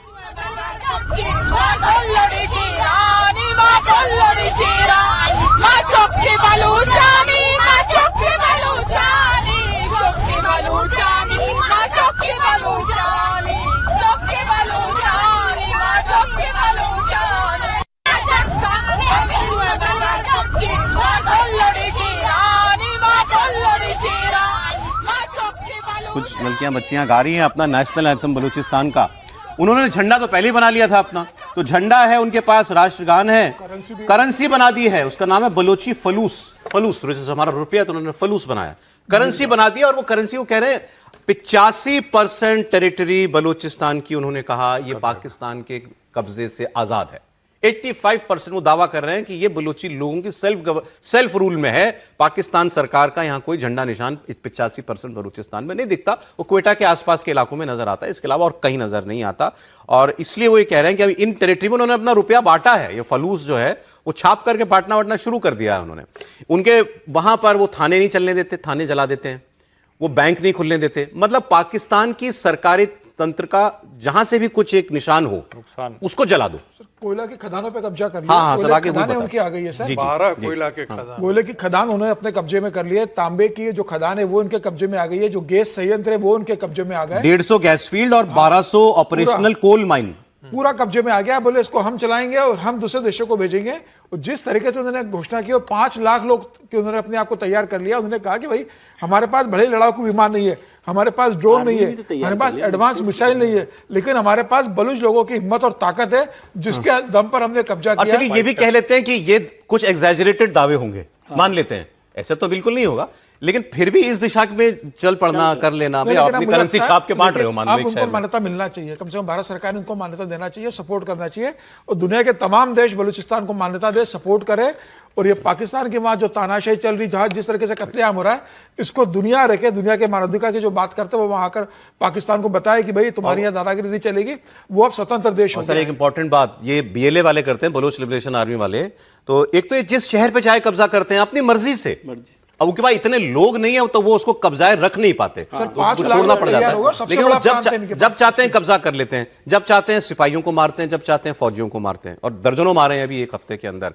इस BLA को पाकिस्तान टेररिस्ट ऑर्गेनाइजेशन डिक्लेयर कराने के लिए UN गया, अमेरिका ने नहीं होने दिया। ये बड़ी बात थी। आजकल तो ये TTP से ज्यादा परेशान BLA से हैं, लेकिन अमेरिका ने BLA को आतंकी संगठन नहीं होने दिया। शहर में कब्जा करने में आपको पाकिस्तान की फौज को भी थोड़ा सा क्रेडिट देना चाहिए, वो भाग जाते हैं सच में। तो इसलिए उनको भी क्रेडिट दीजिए। बिल्कुल। अब पाकिस्तान की हालत अंदरूनी क्या है, ये तो हमने आपको सिक्योरिटी हालात बताए। खैबर पख्तूनख्वा, POK, बलूचिस्तान, एक पंजाब है और थोड़ा बहुत सिंध शांत है, बाकी सब उनके लुटे पिटे से हालात हैं। देश की और इकोनॉमी के हालात उनके ही एक आदमी बता रहे हैं। उस आदमी ने बड़ा साफ साफ अपने टीवी पे कहा, पाकिस्तान डिफॉल्टर, दिवालिया हो चुका है, हम हो जाएंगे नहीं, हम हो गए हैं। और अब आपको यह बात डिक्लेयर कर देनी चाहिए पाकिस्तान को, ताकि एक डिफॉल्टर को जो सुविधाएं मिलती हैं तुम्हें वो तो मिले, तो मिल जाए कम से कम। भाई उसके बाद लोन मिलने में आसानी होती है, तमाम होती है चीजें। बोले वो सब होगा ना, तो पहले तो ऐलान करो कि हम दिवालिया हो गए हैं, उसकी वजह बताइए उन्होंने। देखिए, if I were to advise, I would say कि आप अब अपना डिफॉल्ट डिक्लेयर करें, क्योंकि डिफॉल्ट की जो नेसेसरी कंडीशंस हैं वो तमाम पूरी हो चुकी हैं पाकिस्तान की। देखें 50% से इंडिकेट होना, अगर आपका कर्जा जो है वो आपका GDP से 50% के करीब से ऊपर चला जाए तो डिफॉल्ट की कंडीशन आपके ऊपर लागू हो जाती है। इस वक्त हमारा कर्जा है 70%, तो वो डिफॉल्ट डिक्लेयर करें, उसके बाद फिर जो कुछ हो वो भुगते और अपनी अयाशियां और अपने जो ये सारा रहन सहन का तरीका है उसको आपने रीसेट करना है। तो कह रहे हैं आप दिवालिया हो चुके हो, इसको दुनिया को बता दो कोई फायदा नहीं है। वैसे भी जो वो कर्जे लेते हैं IMF से लिया या अभी आजकल सऊदी वालों से फिर मांगने वाले हैं, पहले सऊदी ने उनको $6 बिलियन दिए थे। क्यों लेते हैं? ये कर्जे का इंटरेस्ट चुकाने के लिए कर्जे लेते हैं। कर्जा चुकाने के लिए भी तो नया कर्जा नहीं लेते कि एक टोपी घुमाई उसको चलो उसको पहना दो, वो नहीं। कर्जे का इंटरेस्ट देना है, उसके लिए और नया कर्जा लेना पड़ता है।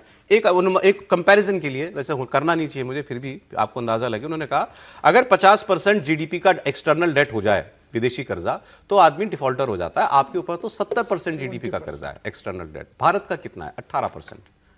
हमारा जो GDP के परसेंटेज में एक्सटर्नल डेट हमारा 17-18% के करीब है, उनका 70% है। वो कह रहे चुका तो तुम सकते नहीं, तो डिफॉल्टर ही कहलाओगे ना जी। आप लोग रोज जलील करते हैं पाकिस्तान को, और फौज क्यों करने देगी ऐसा? फौज तो नहीं करने देगी। पहले ही वहाँ का एडमिनिस्ट्रेशन कहता है भैया ये जो हमारा कई लोगों का है कि जो लोन आता है वो अपने इनकम के रूप में वो देखते हैं। पाकिस्तान के लिए भी वही है। लोन जो आता है सऊदी अरब से आता है या कहीं से भी आता है, वो चुका पाने की स्थिति में तो है नहीं जब तक तो कोई धमकी नहीं देता। हम लोगों ने देखा कि UAE ने बाम मरोड़ा अपना पैसा ले लिया था। UAE ने बाम मरोड़ा तब जाकर के उसको मिला, और UAE को लेने के लिए भी देखिए सऊदी अरब से लेना पड़ा, फिर IMF से लेना पड़ा, तब जाकर वही तो वो भी तो यही कह रहे हैं सर। एक बार जरा क्योंकि इकोनॉमिक मामला जरा त्रिपाठी समझा दें, जो परिभाषा बता रहे थे डिफॉल्टर की। नहीं, देखिए पाकिस्तान की जो अपनी स्थिति है उसमें वो डिफॉल्ट है, वो इसलिए भी है क्योंकि लगातार 2 बार, यानी अगर उसको क्वार्टर के लिहाज से कहें तो 2 क्वार्टर वो अपना कर्जा चुकाने में नाकामयाब रहा है। अच्छा। तो सबसे बड़ा तो वही है। और जो एक्सटर्नल डेट की बात करते हैं उसके लिहाज से भी पाकिस्तान की स्थिति बहुत खराब है। एग्जैक्ट मैं उनका नंबर खोज रहा था कि कहाँ है, जब आप बात कर रहे थे तो मैं खोज रहा था। और चूंकि भारत तो बहुत अच्छी स्थिति में है, मतलब 50+, वो शायद मेरे ख्याल से 70-20 पहुंच गए हैं। 70% बताया ना उनका, जो ये 50 बोल रहे थे ना, 50 डिफॉल्टर हो जाता है तुम्हारा। दुनिया का जो भी ऐसा देश है वो 10 से 15 या 20% के बीच में रहता है। हम वही एक्सटर्नल रेट, हम तो 17-18% के आसपास है। लेकिन ओवरऑल अगर कहें कि हमारी जो प्रोडक्टिविटी है, जिसको बार बार हम कहते हैं कि हम क्या बनाकर बेचते हैं, उस मामले में पाकिस्तान की हालत बहुत खराब है। तो दुनिया का कोई बाजार ही नहीं है पाकिस्तान के पास, ये ज्यादा बड़ी चुनौती है। एक ब्रेक के लिए हमें रुकना पड़ेगा, लेकिन खबरें अभी और भी हैं हमारे साथ क्यों मुकाबला करते हैं? मैंने पहले माफी मांगी, मैंने कहा मुझे नहीं करना चाहिए। मैंने एक तुलना के लिए दिया कि भाई एक अच्छे इकोनॉमी वाले देश की ये होता है आंकड़ा, उनका ये है। हम तो इवन जापान, अमेरिका, चाइना से भी बेहतर। 5-6 इंटरेस्टिंग खबरें आपको बताता हूं जल्दी। पहले कश्मीर से बात करते हैं। आजकल बगावतों का सीजन चल रहा है, तो एक बगावत हो गई कश्मीर की एक पार्टी में, और वो भी सत्ताधारी पार्टी में, उमर अब्दुल्ला फारूक अब्दुल्ला की नेशनल कॉन्फ्रेंस में। दरअसल उमर अब्दुल्ला दिल्ली में 20 तारीख को, जब मानसून सत्र के पार्लियामेंट का पहला दिन होगा, उन्होंने दिल्ली में एक कॉल दी है कि हम एक मतलब विरोध प्रदर्शन करना चाहते हैं। इसमें सारे दलों को उन्होंने बुलाया है विपक्ष के, कि पूर्ण राज्य का दर्जा लौटाया जाए जम्मू कश्मीर को। इसकी हमने अभी तक बात की थी। अब इनकी अपनी पार्टी के, वो भी श्रीनगर के सांसद हैं, कहीं और के भी नहीं, श्रीनगर के सांसद हैं। इनका नाम है सैयद आगा रूहुल्ला मेहदी। ये थोड़े कट्टर टाइप आदमी हैं और सॉफ्ट सेपरेटिस्ट सोच बिल्कुल साफ लगती है इनकी। ये वो व्यक्ति हैं जिन्होंने, जब बहुत रिकॉर्ड टूरिस्ट जा रहे थे जम्मू कश्मीर में, तो उन्होंने बयान दिया था कि हम पर कल्चरल इन्वेजन हो रहा है, मतलब हिंदुस्तान कल्चरल इन्वेजन कर रहा है कश्मीर पर, ऐसा इनका स्टेटमेंट था। अब इन्होंने क्या कहा? इन्होंने कहा भाई उमर अब्दुल्ला प्रदर्शन करेंगे तो सबको लग रहा है कि उमर अब्दुल्ला जो है दिल्ली को आंख दिखा रहे हैं, तुम्हारा वादा है, दो हमको राज्य का दर्जा। रूहुल्ला मेहदी ने कहा ना, ये उमर अब्दुल्ला ऐसा करके बीजेपी के एजेंडे पर चल रहे हैं, बीजेपी के एजेंडे को आगे बढ़ा रहे हैं, और मैं इस धोखे के साथ नहीं हूं कश्मीर के साथ जो हो रहा है। उन्होंने कहा धोखा है कश्मीर के साथ। उनका लॉजिक ये है कि राज्य का दर्जा कब तक रख लेगी सरकार अपने पास, एक दिन तो देना पड़ेगा, लेकिन 370 की बात करो ना, कि 370 लौटाओ। हमारा भारत के साथ रिश्ता 370 धारा से जुड़ा हुआ था, वो ली है हमसे दिल्ली ने, तो उसकी बात करनी चाहिए। ये क्या स्टेटहुड मांग रहे हैं उमर अब्दुल्ला जाकर के? ये तो बीजेपी के एजेंडा बढ़ा रहे हैं आगे। सुने आप। तो नेशनल कॉन्फ्रेंस बदकिस्मती से उन्हीं 2 डिमांड्स पे काम कर रही है, या उन्हीं 2 एजेंडाज पे काम कर रही है। एक, स्टेटहुड की बात की जाए, जो बीजेपी भी करता है अपने मैनिफेस्टो में भी, और प्राइम मिनिस्टर से लेकर होम मिनिस्टर तक उन्होंने ये बात कही है। दूसरा, स्टेटहुड के ज़रिए, इस बात के ज़रिए नॉर्मलाइज किया जाए पोस्ट अगस्त 5, 2019 सिचुएशन को। तो 20 जुलाई के प्रोटेस्ट का जो नाम दिया गया, उसका जो एजेंडा रखा गया है, वो बीजेपी के ही फुल एजेंडा को फुलफिल कर रहा है। प्लस और जो 370 के जरिए जो प्रोटेक्शंस थी, गारंटीज थी, कॉन्स्टिट्यूशनल गारंटीज थी, उसको लेके लोगों के सामने एजेंडा रखा, उनको लोगों ने एक्सेप्ट किया। आज ये लोगों के साथ धोखा हो रहा है। कह रहे हैं मेरा चीफ मिनिस्टर धोखा कर रहा है कश्मीर के लोगों के साथ, मैं इसमें उनका साथ जो है वो नहीं दे सकता हूं। जी, अरे कल हमने काफी इस पर बात की कि उमर अब्दुल्ला ऐसा क्यों कर रहे हैं। उनकी पार्टी कह रही है कि भाई ये तो बीजेपी को सूट करता है, मांगो राज्य का दर्जा दे देंगे। नहीं, ये मतलब थोड़ा कॉम्प्लेक्स मसला हो गया है, क्योंकि मुझे तो उस वाले पे ज़्यादा आश्चर्य हुआ जिसपे जब वो दर्जा मांग रहे थे उससे पहले उन्होंने वो 20-30 करोड़ वाला मसला किया।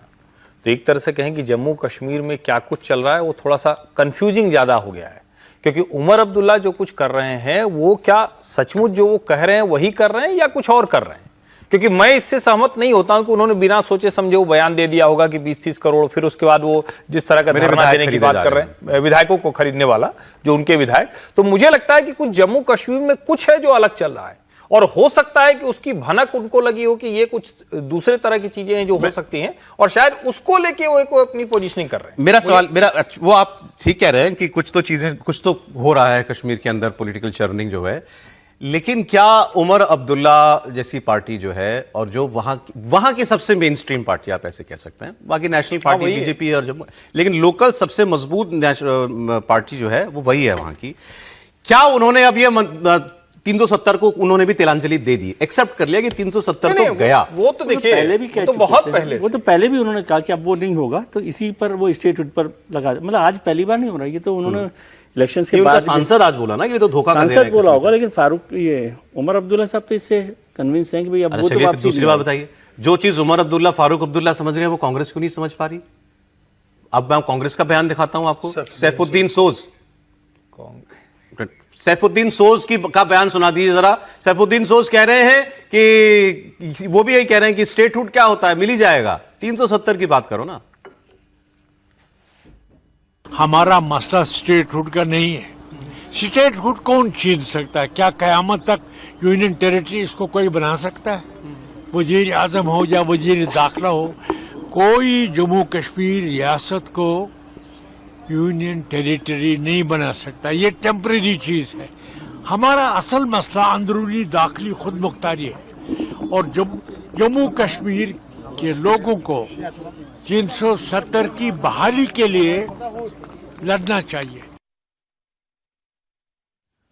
तो ये देखें, वो कांग्रेस पार्टी का नेता कह रहा है खड़ा होकर के कि 370 की मांग करो ना, हम 370 की मांग करते हैं। एक लाइन से बोल दूं, मैं जो कह रहा हूं उसमें एक चीज और मैं जोड़ता हूं, क्या लगभग तय होता दिख रहा है कि कुछ शर्तों के साथ राज्य का दर्जा दिया जाने वाला है? तो ये भी मैं उस दिन भी बोला था कि सरकार ने खुद ने पार्लियामेंट में एश्योरेंस दिया, सुप्रीम कोर्ट में भी उन्होंने कहा कि भाई हम राज्य का दर्जा देंगे जब भी ठीक लगेगा। अब आपने इसको नया ट्विस्ट दे दिया। सर, इस पर बात करते हैं, खबर आ रही है इस बीच बड़ी, ममता बनर्जी को एक और झटका। अब ये लाइन भी मुझे जो है ना एक ममता बनर्जी की कैसे कहें, एक और टूट। उनकी टीएमसी की सांसद हैं आज क्या होगा कोयल मलिक जी, उनका इस्तीफा हो गया। राज्यसभा की सांसद हैं, उन्होंने इस्तीफा दे दिया है, और इस्तीफे के बाद कोयल मलिक ने केंद्रीय मंत्री भूपेंद्र यादव से मुलाकात कर ली है। सेम स्क्रिप्ट, सेम तरीका, वही आदमी भूपेंद्र यादव के घर पर ही ये सभी सांसद बैठे थे इस्तीफा देने से पहले लोकसभा के, और अब देखिए आप राज्यसभा वाले भी, और अब एक और राज्यसभा सांसद का इस्तीफा हो गया है। इसमें क्या है, ये इस्तीफा देंगे, जैसे 3 लोगों ने पीछे अभी राज्यसभा के इनके 3 और सांसदों ने इस्तीफा दिया, वो इस्तीफा देते हैं, बीजेपी ज्वाइन करते हैं, अब चुनाव होगा वो जीत जाएंगे। तो अब चौथी राज्यसभा सांसद हैं ये तृणमूल कांग्रेस की, जिनका इस्तीफा हो गया है। 29 में से 20 लोकसभा सांसद जा चुके हैं, और 13 में से 4 राज्यसभा, 13 ही है ना सर इनका, 13 में से 4 जो हैं, और तस्वीर भी आ गई है भूपेंद्र यादव जी के साथ, ये हैं कोयल मलिक जी, इनका भी हो गया है इस्तीफा। अच्छा, आज ही तो अभी तो मैंने आपको बयान सुनाया, ममता बनर्जी ने कहा मेरे पास अभी भी 18 सांसद हैं, तो अब एक उसमें से कम हो गया, 17 हो गए। कुछ दिनों के लिए दिया, फिर राज्यसभा चली जाएगी बीजेपी से, जाना तो होता है उसका राज्यसभा, बस कुछ दिनों के लिए। नहीं, लेकिन पार्टी ममता बनर्जी से तो दे दिया ना इस्तीफा। ममता बनर्जी चली गई है, बीजेपी से वो चली जाएगी, इसमें कोई दो राय नहीं। और ये संदेश बहुत साफ था भारतीय जनता पार्टी का, आप अपनी मूल पार्टी से इस्तीफा दीजिए, हम आपको राज्यसभा भेजेंगे। तीनों टीएमसी के जो राज्यसभा सांसदों ने इस्तीफा दिया, भारतीय जनता पार्टी ने तत्काल तीनों को राज्यसभा भेजा। ये सीधा सीधा संदेश था टीएम के सांसदों के लिए कि भाई आप अपनी मूल पार्टी छोड़िए, हम आपको फिर राज्यसभा भेजेंगे। और मुझे लगता है कि उसके बाद अभी और होंगे। अभी जिस तरीके से आज उन्होंने इस्तीफा दिया है, आने वाले समय में 2-3 और इसी टर्म ये 9 हो जाते तो सीधे एक झटके में जा सकते थे, अभी एक एक करके जाना पड़ रहा है इनको। 9 होते तो सीधे आम आदमी पार्टी की तरह ही ज्वाइन कर लेते। किसी को समझाने में समय लगता है, किसी अपने हिसाब से। मैं ये नहीं कह रहा हूँ कि ऐसे ही करना, मेरी कोई सलाह नहीं है। और वहां प्रॉब्लम थी ना सर आम आदमी पार्टी में, वहां भारतीय जनता पार्टी के विधायकों का बहुमत नहीं है, तो वहां आपको इकट्ठे ही लेकर जाना होगा। यहाँ तो भारतीय जनता पार्टी का बहुमत है, एक एक करके आएंगे तब भी कोई दिक्कत नहीं। चले जाते तो फिर ये कह रहे हैं कि इलेक्शन ही नहीं होता। हाँ, इलेक्शन बनने के लिए टीएमसी के राज्यसभा सांसद बीजेपी में जाने के पक्ष में नहीं दिख रहे। नहीं, ठीक बात है। एक साथ होते तो इकट्ठे राजी होते तो चले ही जाते, इलेक्शन की जरूरत नहीं होती। लेकिन एक एक करके भी सर बात तो वही पहुंचती जा रही है। 4 हो गए, 13 में से 4 तो हो गए पूरे। नहीं, मुझे एक चीज और लग रही, क्या भूपेंद्र जी अब पूरी तरह से फिर से संगठन में उस भूमिका में आ रहे हैं क्या?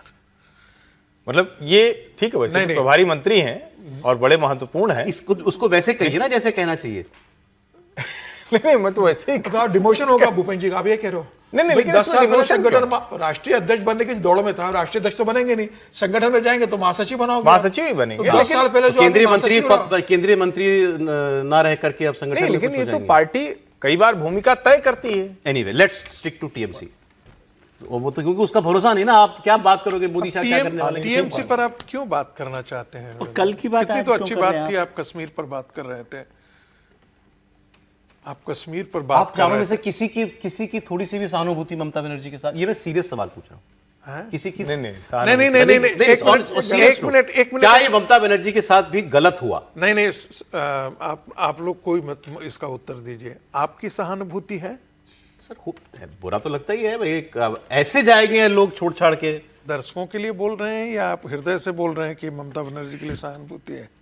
ये तो मतलब क्वेश्चनिंग शुरू हो गई।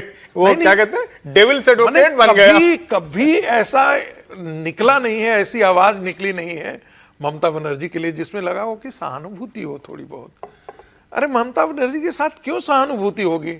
जो काम ममता बनर्जी ने किया है आज उनका वही वो उसका पर नरक इसी जीवन में है सर, कहीं और नहीं है। तो ये तो सबके लिए भी तो लागू होता है। हाँ, सभी के लिए लागू होता है। अरे एक चीज और, एक चीज और, ये सर के साथ तो सहानुभूति नहीं है सर। एक भारतीय जनता पार्टी की बेशर्मी पे भी देखना चाहिए सर, किस तरीके से मतलब उस चीजों को ले रहे हैं। सर मैं ये दूसरी चीज पूछ रहा हूं, देखिए ये सारे एक एक करके जा रहे हैं, तो अभी तो फिलहाल बीजेपी को जरूरत इस सत्र में बिल पास कराने के लिए है ना, लेकिन इनका तो इलेक्शन होगा। क्या ये इस सत्र, तो इनकी तो चुनाव की डेट निकलेगी राज्यसभा की। बिल्कुल, तो उससे कोई फर्क नहीं पड़ेगा ना, तो कम हो गया तो नंबर उधर भी तो कम हो जाता है। अरे ये कि इस्तीफा हो गया तो एब्सोल्यूट नंबर कम हो गया ना। ठीक है, तो बहुमत का आंकड़ा ही नीचे आ गया, उसमें कोई नुकसान नहीं हो रहा होता बड़ा। ठीक है यार। नहीं है, चौथा राज्यसभा विकेट गिरा है ममता बनर्जी की पार्टी का, और ये भी अब बीजेपी में जाएंगी। इसमें आप इसलिए तो परेशान नहीं कि हर दिन आपको एक की खबर बतानी पड़ती है। नहीं सर, हमारे लिए तो अच्छा रोज खबर आए, खबर मतलब हमारा काम है भाई। तो अगली, चलिए आगे बढ़ता हूं अगली खबर पर।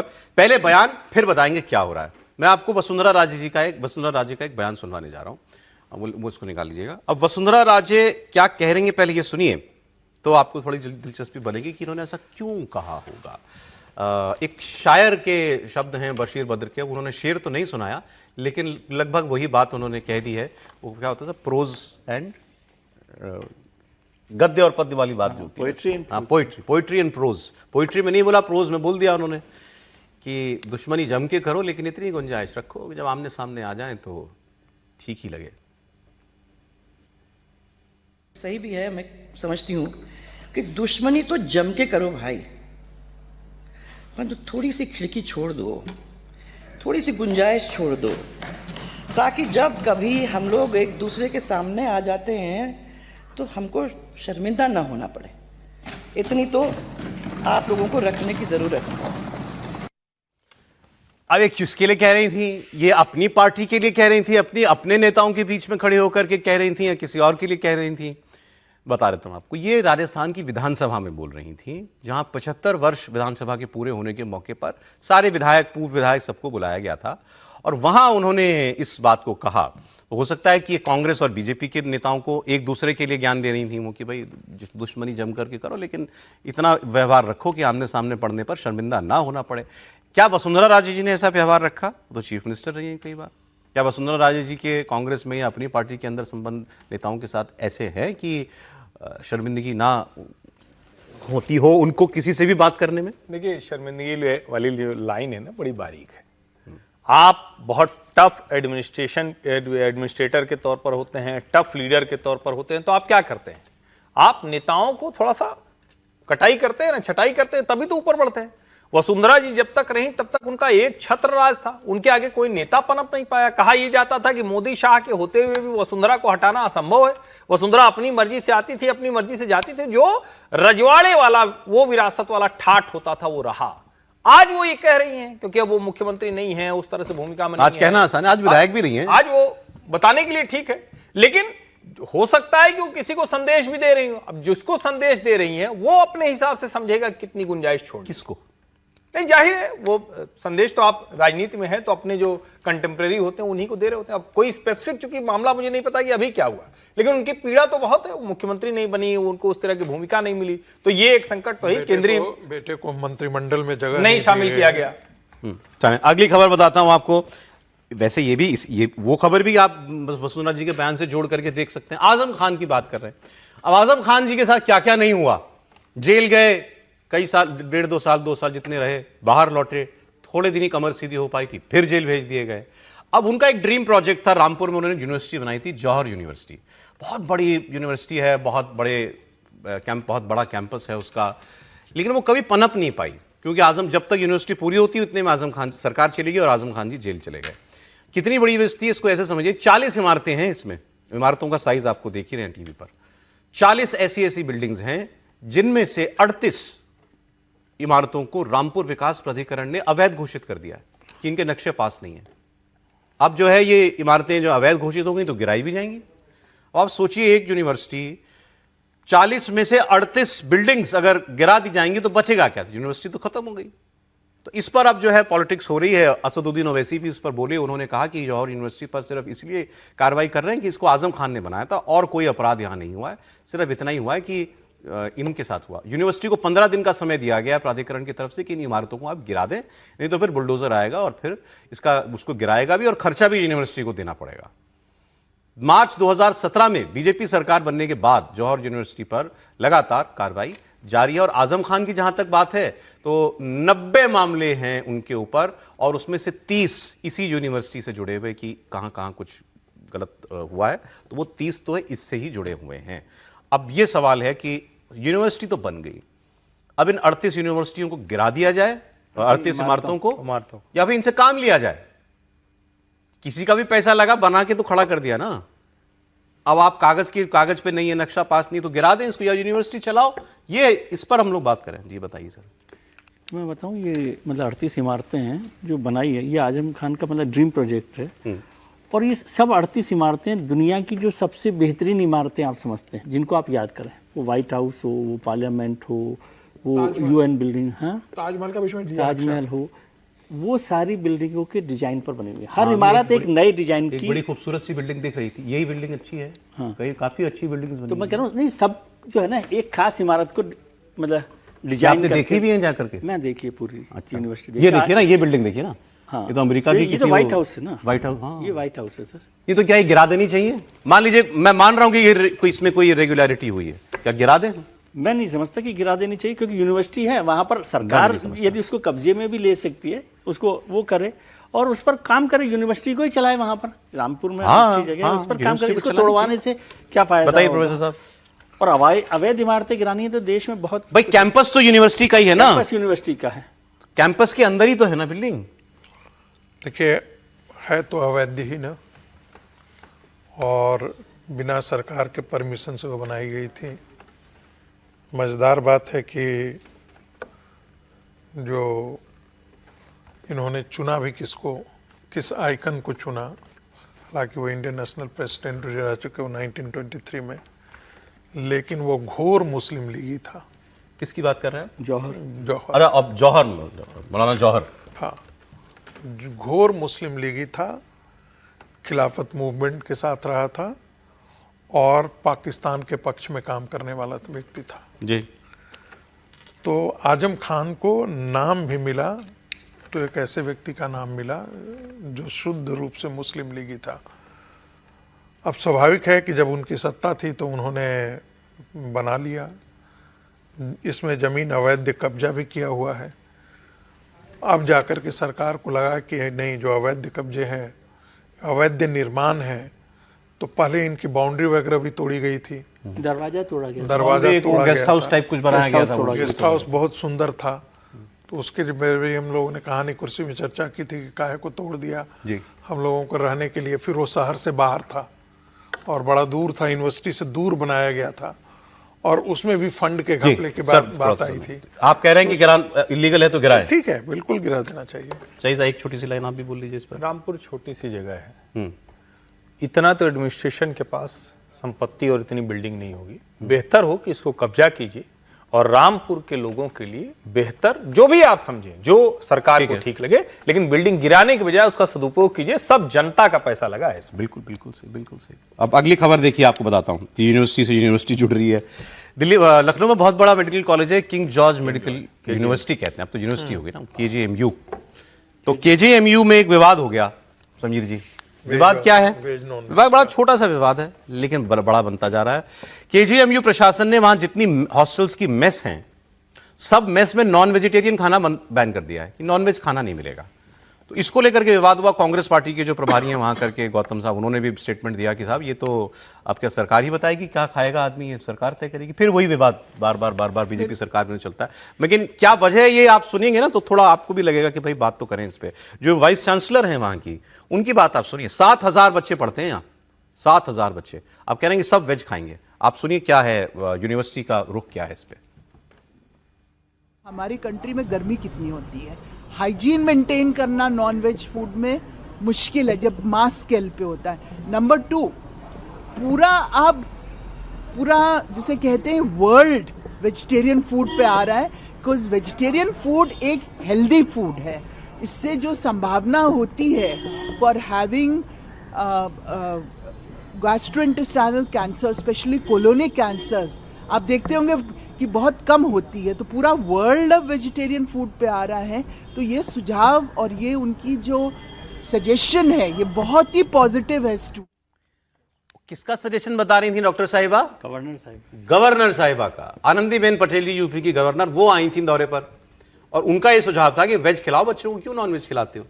तो अब उसके फिर तर्क ढूंढे गए कि नॉन वेजिटेरियन में तो हाइजीन का बड़ा ख्याल रखना पड़ता है, इतनी गर्मी होती है भारत के अंदर। फिर वो डॉक्टर हैं तो मुझे बता रही थी गैस्ट्रोइंटेस्टाइनल प्रॉब्लम्स नॉन वेजिटेरियन खाने से हो जाती। कितना प्रतिशत भारत का नॉन वेजिटेरियन खाना खाता है? जरा इमेजिन कीजिए, गूगल कर लीजिए। मेरे ख्याल से 70-80% से ज्यादा लोग जो है वो नॉन वेजिटेरियन खाना खाते हैं। तो ये तो सलाह सब पे लागू होनी चाहिए।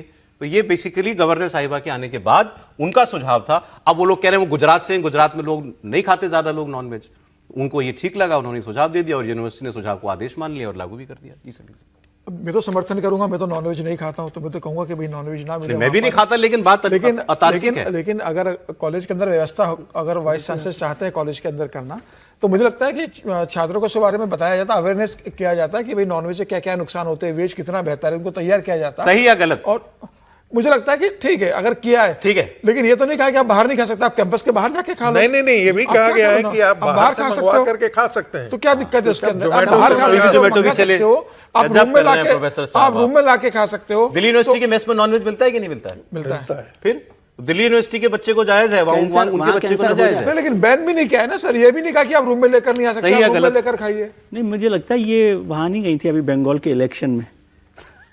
वो तो मछली लेके घूम रहे थे बीजेपी वाले कैंपेन में। मतलब इतनी अतार्किक बात पर भी आप बहस कर रहे हैं, मुझे इस पर हैरान है। सुनाया कि वो वाइस चांसलर बता रही है कि गैस्ट्रोइंटेस्टाइनल, वाइस चांसलर को भी तो नौकरी पर बहुत जल्दी। नहीं, मैं कह रहा हूँ सर, लेकिन ये भी मत कीजिए कि इतनी अतार्किक बात पर बहस कर रहे हैं। जैसे उसका कोई पहलू, ये भी एक पहलू हो सकता है कि भाई शिक्षण संस्थान में आप शाकाहारी रख सकते हैं, ऐसा क्या क्यों रख सकते हैं? खाना पीना सबकी अलग अलग चॉइस होती है, ये क्या लॉजिक है? सर चॉइस तो एक जगह हो सकती है, लेकिन कैंटीन में क्या आप अलग अलग कैंटीन करेंगे, अलग रखेंगे? ये भी मुझे और समय रखना चाहिए था इस खबर के लिए। अब इतना ही समय था। बहुत धन्यवाद समीर जी, प्रोफेसर साहब आपका, विजय जी, हर्षवर्धन जी, बहुत शुक्रिया आपका।